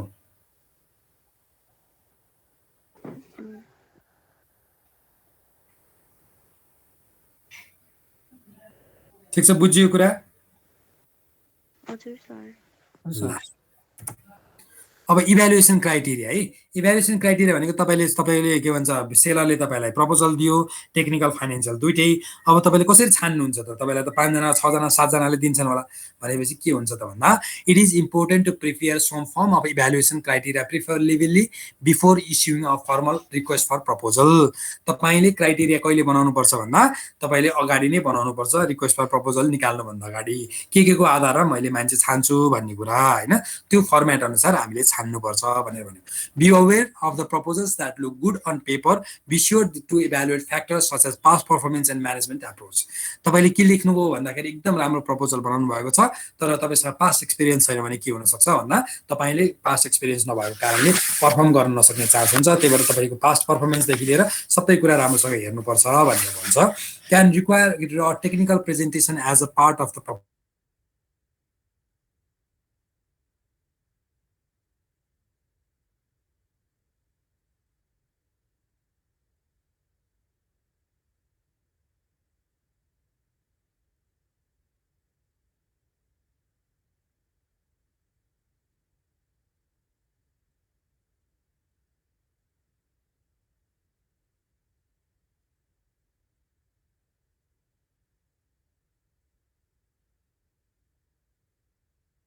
अप्रोच गर्न पनि सक्छ।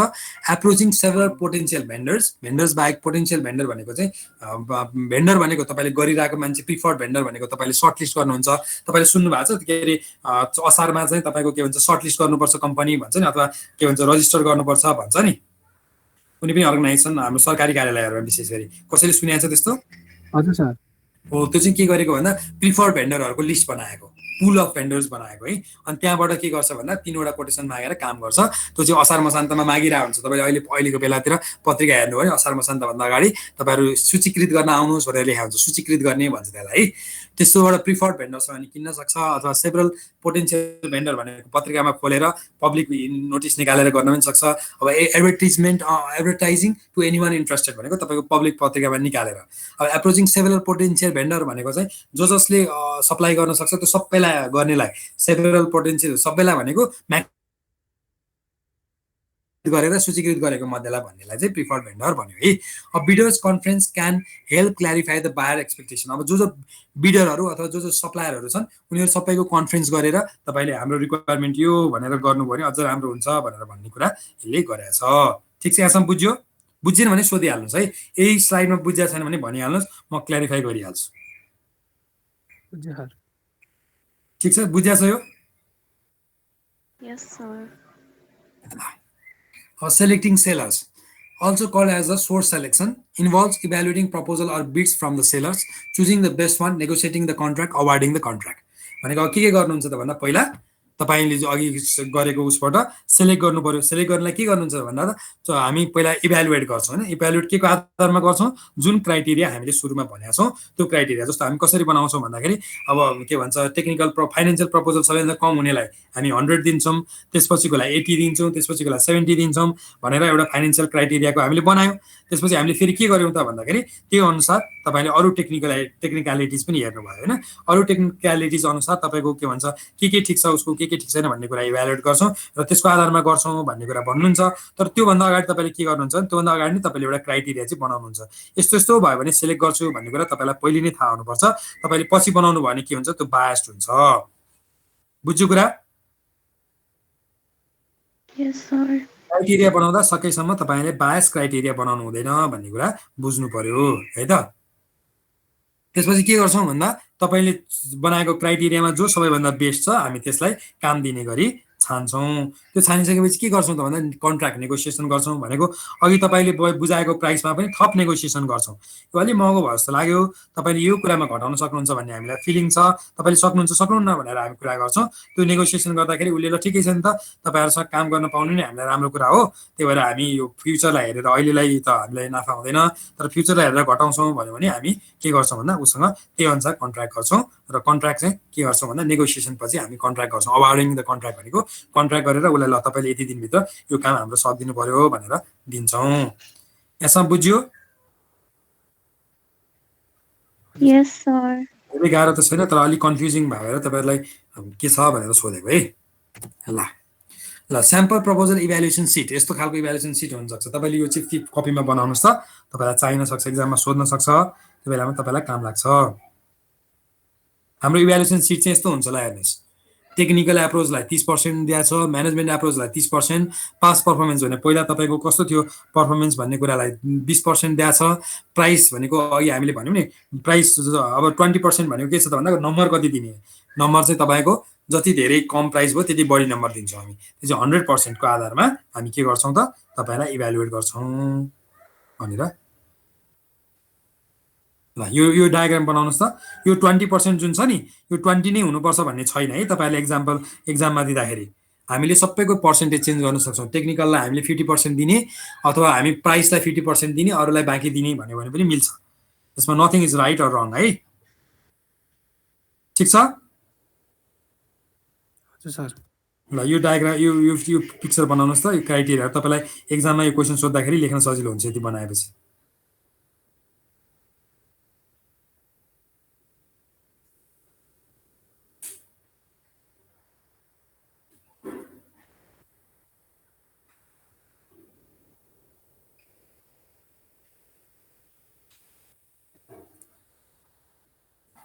बनाउनु भयो?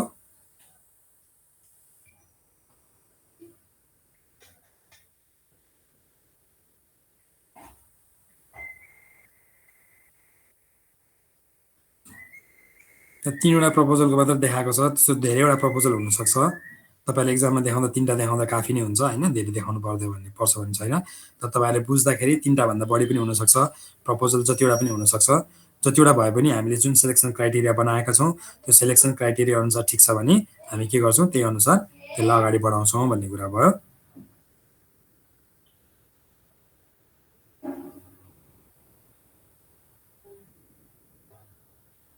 भयो बनिसक्यो? हामीले डिफ्रेन्ट टाइप अफ प्रपोजल राखेका छौँ। त्यसपछि यतापट्टि क्राइटेरिया राखेको छु, क्राइटेरियालाई सर्टेन वेट दिएको छौँ। त्यो वेट अनुसार हामी के गर्छौँ जसको सबैभन्दा धेरै रेटिङ आउँछ त्यसको फुल मार्क्स दिन्छौँ, जसको रेटिङ घट्दै जान्छ त्यसको त्यही अनुसार मार्क्स घटाउँदै जान्छौँ। र डिफ्रेन्ट क्राइटेरियाको आधारमा हामी सबैलाई मार्क्स दिँदाखेरि जुन सबैभन्दा बेस्ट आउँछ त्यसलाई हामी सेलेक्ट गर्छौँ भनेर भन्न सकियो। ल है त। Seller selection process. Organization often do an initial evaluation of all proposal and bids and then develop a short list of potential sellers for the further evaluation. अब तपाईँले के गर्नुहुन्छ भन्दा पहिला 3-4वटा के अरे सबैलाई हेर्नुहुन्छ, सबैलाई हेरिसकेपछि एउटा सर्टेन स्क्रिनिङ प्रोसेस पछि तपाईँले 3-4वटासँग मात्रै नेगोसिएट गर्ने भनेर डिसाइड गर्न सक्नुहुन्छ। अब तपाईँसँग एकदम थोरै छ, एकदम ठुलो प्रोजेक्ट छ भने चाहिँ तपाईँले के गर्नुहुन्छ सबैसँग नेगोसिएट गर्नुहुन्छ।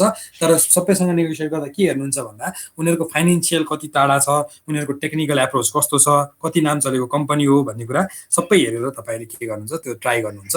Sellers on the short list often prepare a best and the final offer. BAFO भनेको best and final offer. Final offer भनेको के भन्दा तपाईँले प्रपोजलमा अलि महँगो भन्नुभएको थियो तर म त्योभन्दा सस्तो गरिदिन्छु किनभने अब तपाईँहरूसँग रिलेसन इम्पोर्टेन्ट हो भनेर भन्ने चलन हुन्छ। रिलेसन इम्पोर्टेन्ट हुन्छ, फ्युचर बिजनेस हुन्छ भने हामी के गर्छौँ तपाईँले कुनै बेला चाहिँ प्रपोजलमा महँगो लेखेको भए पनि त्योभन्दा सस्तोमा पनि हामी काम गर्छौँ भनेर तपाईँ रेडी हुनुहुन्छ डिपेन्डिङ अपन युर एक्सपर्टिज। अनि तपाईँलाई नाफा हुन्छ भने र रिलेसनले फ्युचरमा तपाईँलाई अरू बिजनेस आउँछ भने हामी के गर्छौँ त्यसलाई घटाएर बेस्ट अफर गर्छौँ। त्यो बेस्ट अफर गर्ने कुरालाई चाहिँ BAFO भनेर भन्छ। त्यो चाहिँ final output is the contract sign by the buyer and the selected seller.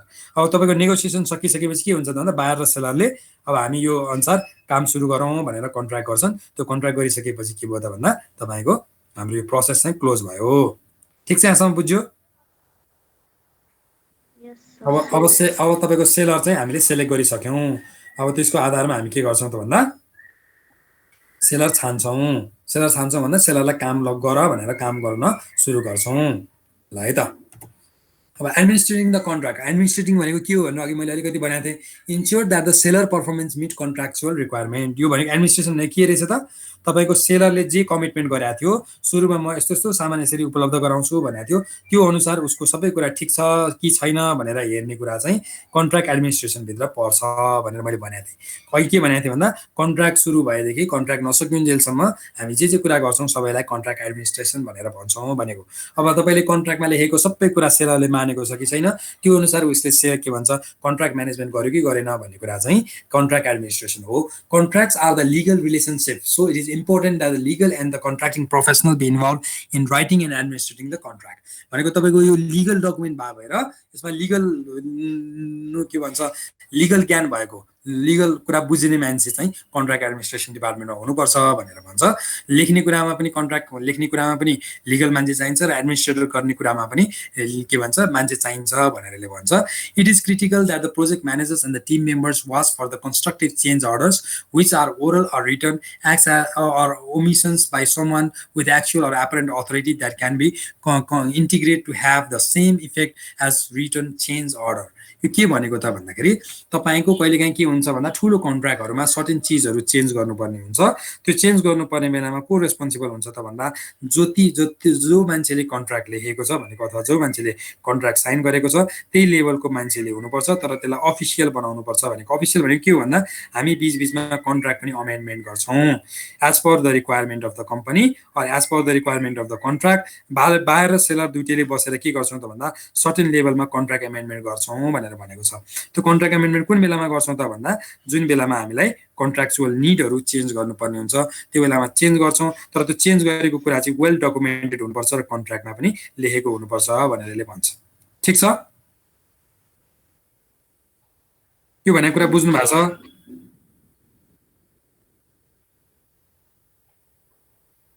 Confuse हुनुहुन्छ भने तपाईले सोधिहाल्नुस् है, किनभने बुझेन भने पछि गाह्रो हुन्छ। Change control in the contracts. Change to any part of the project need to be reviewed, approved and documented by the same people in the same way that the original part of the plan was approved. भनेको contract गर्ने बेलामा तपाईको जे भएको थियो त्यस्तै त्यही अथोरिटीको मान्छेले त्यही लेभलको मान्छेले त्यही अनुसार प्रोसेस पनि त्यही फलो गरेर के गर्नुपर्छ भन्दा कन्ट्र्याक्ट एडमिनिस्ट्रेसन गर्ने बेलामा चेन्ज गर्नुपर्छ भनेरले भन्यो। किनभने त्यो मान्छेले गरेन भने त के हुन्छ त भन्दा अर्को मान्छेले गरेको कुरा त हामीले कसरी जिम्मा लिन सकिन्छ त? कन्ट्र्याक्ट ओरिजिनल कन्ट्र्याक्टलाई चेन्ज गर्ने कुरा छ, त्यो चेन्ज गर्ने कुरा चाहिँ जसले पनि गरेर हुँदैन। त्यो लेभलको अथवा त्यो भन्दा जस्तो म्यानेजरले साइन गरेको कन्ट्र्याक्ट छ भने सीईओ ले मात्र चेन्ज गर्न सक्छ अथवा त्यो म्यानेजर भन्दा माथिको मान्छेले मात्र चेन्ज गर्न सक्छ। त्यो भन्दा तलको मान्छेले चेन्ज गर्यो भने के हुन्छ त्यसलाई मान्य हुँदैन। त्यही भएर कन्ट्र्याक्ट एडमिनिस्ट्रेसन गर्ने प्रोसेसमा if there is any change तपाईले कसलाई गराउनु पर्यो भन्दा सिनियर लेभल म्यानेजर जसले कन्ट्र्याक्ट साइन गरेछ त्यो अथवा त्यो भन्दा सिनियर मान्छेले मात्रै गर्नु पर्यो भनेर भनेको है। Evaluation of any change should include an impact analysis. How will the change affect the scope, time, cost and quality of the goods or services to be provided? कुनै चेन्ज गरिसकेपछि तपाईको के हुन्छ भन्दा प्राइसमा पनि चेन्ज हुन सक्छ। कन्ट्र्याक्टको प्राइसमा चेन्ज भयो भने त यतिकै त कसैले पनि गर्दैन। भनेपछि तपाईले के गर्नुपर्छ त भन्दा त्यसमा सर्टेन अमाउन्ट पनि अमेन्ड गर्नुपर्ने हुन सक्छ, काम पनि बढेको हुन सक्छ। सबै कुरा हेरेर मात्रै तपाईले कन्ट्र्याक्ट अमेन्डमेन्ट गर्न मिल्छ भनेर भनेको। Change must be documented in writing. Project team members should also document all important meetings and phone calls. यो भनेको के हो त भन्दा तपाईले जे चेन्ज गर्नु भएको छ त्यो सबै कुरा वेल डकुमेन्टेड हुनुपर्छ। मैले तपाईलाई फर्स्ट सेकेन्ड क्लासतिर एउटा कुरा भनेको थिएँ, anything that is not written is not done भनेर भनेको थिएँ हैन। जुन कुरा हाम्रो प्रोजेक्टमा चाहिँ हामी लेखेको हुँदैन त्यो कुरालाई हामी डन भएकै हो भनेर मान्दैनौँ। त्यसले गर्दाखेरि कन्ट्र्याक्टमा पनि जुन चेन्ज अर्डर हुन्छ त्यो चेन्ज अर्डर सबै तपाईले वेल डकुमेन्टेड हुनुपर्छ, तपाईले एकदम राम्रोसँग लेखेको हुनुपर्छ भनेर भनेको छ है। र तपाईले फोन कल्सहरु पनि अब जस्तो ल चेन्ज गरौँ न त यो स्पेसिफिकेसन चेन्ज गरौँ यसमा यस्तो यस्तो गरेर गर्न सकिन्छ भनेर भन्यो अनि त्यो कुरा डकुमेन्टेड भएन भने के हुन्छ त भन्दा तपाईले पछि उले क्लेम गर्यो भने त तपाईसँग के पनि एभिडेन्स हुँदैन। सो तपाईले फोन कल्स भने यति बजे यतिखेर तपाईले मलाई फोन गर्नुभएको थियो, त्यो फोनमा तपाईले मलाई यो कुरा चेन्ज गरौँ भनेर भन्नुभएको थियो, त्यही अनुसार हामीले चेन्ज गरेको भन्ने कुरा पनि डकुमेन्टेड हुनुपर्छ। अनि दुईटै पार्टीले त्यसमा त्यही अनुसार साइन गर्नुपर्छ। ठीक छ, बुझ्नुभयो कुरा? Yes sir. ए ल Change control in contracts contribute. Project managers and the team should stay closely involved to make sure that the new system will meet business need and work in operational environment. Have backup plans. Use tool and techniques such as contract change control system, buyer conducted performance reviews, inspection and audit, and so on. यो सबै प्रोसेसहरू गरेर हामी के गर्छौँ त भन्दा control चाहिँ के भन्छ यो चेन्ज चाहिँ ठिक थियो कि थिएन, थिएन भने किन गरेको, थियो भने कसरी यसलाई चाहिँ वेल एक्जिक्युट गर्ने भन्ने कुराको सबै कुरा हामीले वेल डकुमेन्टेड हुनुपर्छ भनेर भनेको छ। यो भनिसकेपछि अब के गर्छ त भन्दा क्लोजिङ द कन्ट्र्याक्टमा पुग्यौँ हामी। क्लोजिङ द कन्ट्र्याक्टमा के गर्छ त भन्दा involves completing and settling contracts and resolving any open issues. जे बाँकी छ त्यो सबै कुरालाई सकाएपछि मात्रै कन्ट्र्याक्ट क्लोज हुन्छ। The project team should determine if all work was completed correctly and satisfactorily. भनेको दुईटै पार्टीले त्यो काम भनेको काम करेक्टली पनि सकिया हुनु पर्यो, सेटिस्फ्याक्टोरी पनि हुनु पर्यो। यो दुईटै कुरा गर्यो भने मात्रै के हुने भयो त भन्दा हाम्रो कन्ट्र्याक्ट क्लोज हुने प्रोसेस चाहिँ हुने भयो। त्यसपछि update records to reflect final results. भनेको हामीले सबै के भन्छ त्यो अब तपाईँको रिजल्ट आइसक्यो है, हाम्रो प्रोजेक्ट सक्यो भन्ने कुरा हामी के गर्छौँ सबै रेकर्डहरूमा अपडेट गर्छौँ। Archive information for the future use. हामीले अहिलेसम्म जति पनि डकुमेन्टेसन गरेको छौँ त्यो सबैलाई हामी फ्युचर युजको लागि आर्काइभ गर्छौँ। त्यसपछि the contract itself should include requirements for the formal acceptance and the closure. अघि हामीले सुरुमा बनाइदियौँ फर्मल एक्सेप्टेन्स के भयो भने सेलरले के भन्छ बायरले सेलरको सामान चाहिँ एक्सेप्ट गर्ने भन्ने कुरा लेखेको हुन्छ पुरै सुरुमै कन्ट्र्याक्टमा। त्यो भइसकेपछि उसले एक्सेप्ट गरेको कुरा पनि एक्सेप्टेन्स डकुमेन्ट। अब हामीले तपाईँसँग यो कन्ट्र्याक्ट लियौँ, तपाईँलाई धन्यवाद हाम्रो काम सम्पन्न गरिदिनु भएको भनेर एउटा कन्ट्र्याक्ट कम्प्लिटिङ के भन्छ सर्टिफिकेट पनि दिन्छ, कन्ट्र्याक्ट कम्प्लिसन सर्टिफिकेट भनेर दिने चलन छ। त्यो दिइसकेपछि अब के भयो त कन्ट्र्याक्ट चाहिँ क्लोज भयो भनेर भन्छ। Tools to assist in contract closure. केले हेल्प गर्छ त कन्ट्र्याक्ट क्लोजर गर्न भन्दा प्रोक्युरमेन्ट अडिट। प्रोक्युरमेन्ट अडिट भनेको जसरी हामी फाइनेन्सियल अडिट गर्छौँ त्यस्तै खालको हामीले प्रोक्युरमेन्टमा भनेको प्रोसेसहरू फलो भएको छ कि छैन भन्ने कुरा हेर्ने। आइडेन्टिफाई लेसन लर्न, के सिक्यौँ त हामीले यसमा भन्दा कुरा प्रोक्युरमेन्ट प्रोसेसमा भन्ने कुरा गर्ने कुराले के भन्छ यसले चाहिँ एउटा टुलको रूपमा प्रयोग हुन्छ, हेल्प गर्छ भनेको। Record management system provides the ability to easily organize find and archive procurement related documents. अब त हामी सबै प्रोक्युरमेन्ट रिलेटेड डकुमेन्ट्सहरू के गर्छौँ त भन्दा त्यो सबै रेकर्ड म्यानेजमेन्ट गरेर त्यसलाई राम्रोसँग राखेर आर्काइभ पनि गर्छौँ। अनि त्यो पनि के हो भन्दा प्रोजेक्ट क्लोजरको एउटा प्रोसेस हो भनेर भनेको। Using software to assist in the project management project procurement management. अब अहिले चाहिँ के हुन्छ त भन्दाखेरि अब हामी धेरै थ्योरिटिकल कामहरू जति पढे पनि हामी के गर्छौँ भन्दा थ्योरीले भन्दा बढी हामी चाहिँ अहिले वर्ड के भन्छ यो के भन्छ टेक्नोलोजी युज गर्छौँ। भनेको प्रोक्युरमेन्ट म्यानेजमेन्ट गर्ने अहिले टुल्सहरू पाइन्छ जुन चाहिँ सफ्टवेयर टुल्सहरू पाइन्छ भनेर भन्छ। Word processing software helps right proposals and contract. Spreadsheet helps evaluate suppliers. Database help track suppliers and presentation software helps present procurement related information भनेर भनेको। यो के भनेको त भन्दा तपाईँ जस्तो वर्डले हामीलाई के गर्छ भन्दा प्रपोजल लेख्न हेल्प गर्छ। त्यसपछि एक्सेलले के गर्छ भन्दा एक्सेलमा हामीले इभ्यालुएसन गर्ने जुन टेबलहरू बनाउनुपर्छ, अघि हामीले जुन एउटा टेबल बनायौँ त्यसमा 30%मा कति दिने भनेपछि आफै रिजल्ट निक्लिन्छ नि त्यसमा होइन। त्यस्तै खालको डकुमेन्टेसन एक्सेलले हेल्प गर्छ। त्यसपछि प्रेजेन्टेसनहरू गर्नलाई पावर पोइन्टले हेल्प गर्छ। E procurement software does many procurement function electronically. अहिले तपाईँले एकदम धेरै ई प्रोक्युरमेन्ट भनेर सुन्नुभयो होला। तपाईँको वेबसाइटमा के भन्छ नोटिस पब्लिस हुन्छ, तपाईँले त्यहीँ के भन्छ बिड भरेर पठाउन सक्नुहुन्छ। त्यो बिडको आधारमा तपाईँको ओपन हुन्छ अनि ओपन भइसकेपछि तपाईँको जसको सबैभन्दा कम छ उनीहरूलाई मात्रै तपाईँको नेगोसिएसनको लागि बोलाउँछ। यो सबै कुरा फेसिलिटेट गर्ने कुरा सफ्टवेयरले गर्छ अथवा भनौँ वेबसाइटबाट गर्न मिल्छ भनेर यसले कुरा गरेको छ। Organizations also use other internet tools to find the information on suppliers or auctions goods and services. भनेको तपाईँले अनलाइनै अहिले कुनै कुरा किन्नु पऱ्यो भने जस्तो अलिबाबामा हेर्नुभयो भने तपाईँलाई एक्सकाभेटर चाहियो भने तपाईँले एक्सकाभेटरको चाहिँ प्राइसदेखि लिएर सबै कुरा हेरेर त्यहाँ चाहिँ नेगोसिएट पनि गर्न सक्नुहुन्छ। भनेको डिफ्रेन्ट यस्तो खालको प्लेटफर्महरू अहिले डेभलप भएको छ जसले गर्दा हामी सफ्टवेयरकै माध्यमबाट धेरै प्रोक्युरमेन्टको प्रोसेसहरूलाई फलो गर्न सक्छौँ अथवा मिलाउन सक्छौँ भनेर यसले भनेको छ। यहाँसम्म बुझ्यो? हेलो कति बुझ्नु भएको छ? ल हामीले यो प्रोक्युरमेन्ट म्यानेजमेन्ट भन्ने च्याप्टर सकायौँ। अब तपाईँले यसमा केही कन्फ्युजन छ कुनै टपिकमा भने मलाई सोध्नुहोस् ल।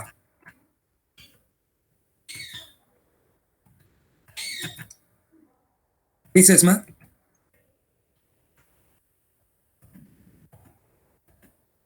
नबुझेको केही छ ल भन्नुहोस् त।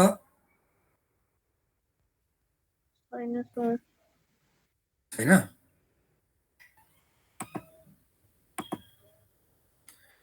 अब हामी के गर्छौँ त भन्दाखेरि अब मैले तपाईँलाई आज लास्ट स्टेज भनेको छु असाइनमेन्टहरू बुझाउने। तपाईँले आज असाइनमेन्ट बुझाएपछि मैले भोलि तपाईँहरूको सबै असाइनमेन्ट भोलि पर्सि 2-3 दिनमा चेक गरेर पठाइदिन्छु। त्यसपछि हामी फर्दर तपाईँको असाइनमेन्ट म हेर्दिनँ है। त्यही भएर तपाईँले आजसम्म जसरी पनि बुझाउनुपर्छ। मैले तपाईँलाई 1 हप्ता अगाडि भनेको थिएँ, म भोलि चेक गर्छु। आज रातिसम्म तपाईँहरूले जति असाइनमेन्ट बाँकी छ सबै असाइनमेन्ट बुझाउनु पर्यो। त्यसपछि नेक्स्ट विक सन्डे हाम्रो एक्जाम के अरे मन्डे हाम्रो एक्जाम हुन्छ। ट्युजडे चाहिँ तपाईँहरूले प्रेजेन्टेसन गर्नुहुन्छ। मैले तपाईँहरूलाई जुन असाइनमेन्ट हो त्यो असाइनमेन्टमै प्रेजेन्ट गर्ने भनेर भनेको छु। असाइनमेन्ट बुझ्नु भएको छ नि, लास्ट असाइनमेन्ट असाइनमेन्ट 5 हजुर बुझाउने चाहिँ आजसम्म हो होइन। प्रेजेन्टेसन चाहिँ तपाईँले नेक्स्ट विक गर्ने हो।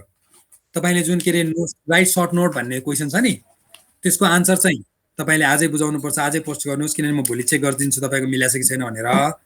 त्यसपछि तपाईँले त्यसमा के अरे चाहिँ फर्दर प्रेजेन्टेसन बनाउने, प्रेजेन्टेसन दिने, प्रिपेरेसन गर्ने चाहिँ 1 हप्ता तपाईँसँग टाइम छ।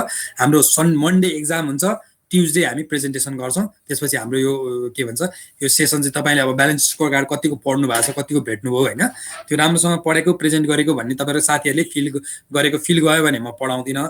भयो भने म तपाईँलाई एउटा क्लासमा 1 घन्टा जति ब्यालेन्स स्कोर कार्ड भने के हो भनेर पढाउँछु।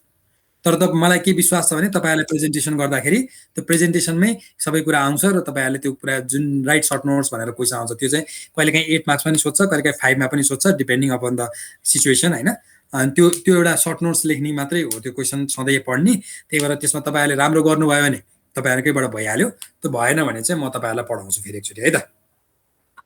तपाईँले योभन्दा अगाडि नबुझेको कुनै च्याप्टर कुनै टपिक त्यस्तो छ भने मलाई तपाईँहरूले के अरे मेल लेखेर पठाउन सक्नुहुन्छ है। त्यसपछि हामी कुनै एउटा एक्स्ट्रा क्लास गरेर तपाईँहरूको रिभिजन गरिदिन सक्छौँ यो नबुझेको कुरा यो हो भनेर। तर तपाईँहरूले मलाई अगाडि नै क्वेसनहरू पठाउनुपर्छ है। म सबै क्वेसन हेरेर के रहेछ भनेर तयार गरेर त्यही अनुसार तपाईँलाई एउटा क्लास लिइदिउँला है त एक्स्ट्रा। यो सबैलाई भनेको है, मैले सबैलाई नोटिस भनेको तपाईँहरू के बुझ्नु भएको छैन एकचोटि तपाईँहरू सबै हेर्नुहोस्। हेरिसक्दाखेरि यो कुरा चाहिँ बुझेन भनेर एउटा के भन्छ सर्ट तपाईँहरू सबैजना सल्लाह गरेर बनाए पनि हुन्छ। एउटा सर्टेन क्वेसन्सहरू बनाउनुहोस्, त्यसपछि मलाई पठाइदिनुहोस्। म तपाईँलाई 1 हप्तापछि त्यसपछि क्लास लिइदिन्छु। तपाईँको एक्जाम कति साउन भने होइन, साउनको एन्डतिर भने जस्तो लाग्छ। साउन महिना पुरै छ। तपाईँले असारको मसान्त भनेको पर्सि हामी क्लास सक्छौँ। क्लास सकिसकेपछि तपाईँ 1 मन्थ हुन्छ, तर तपाईँले के भन्छ 1 विकको टाइम लिएर क्वेसन्सहरू बनाउनुहोस्, त्यो चाहिँ मलाई पठाइदिनुहोस्। त्यो पठाइदिएको आधारमा म तपाईँलाई त्यो सबै क्वेसनको आन्सर गर्ने गरी एउटा क्लास लिइदिन्छु extra. If you have questions only है, फेरि क्वेसन छैन भने किन लिनु एक्स्ट्रा क्लास होइन। तपाईँहरू त्यस्तो केही क्वेसन छ नबुझेको यो चाहिँ पढाइदियो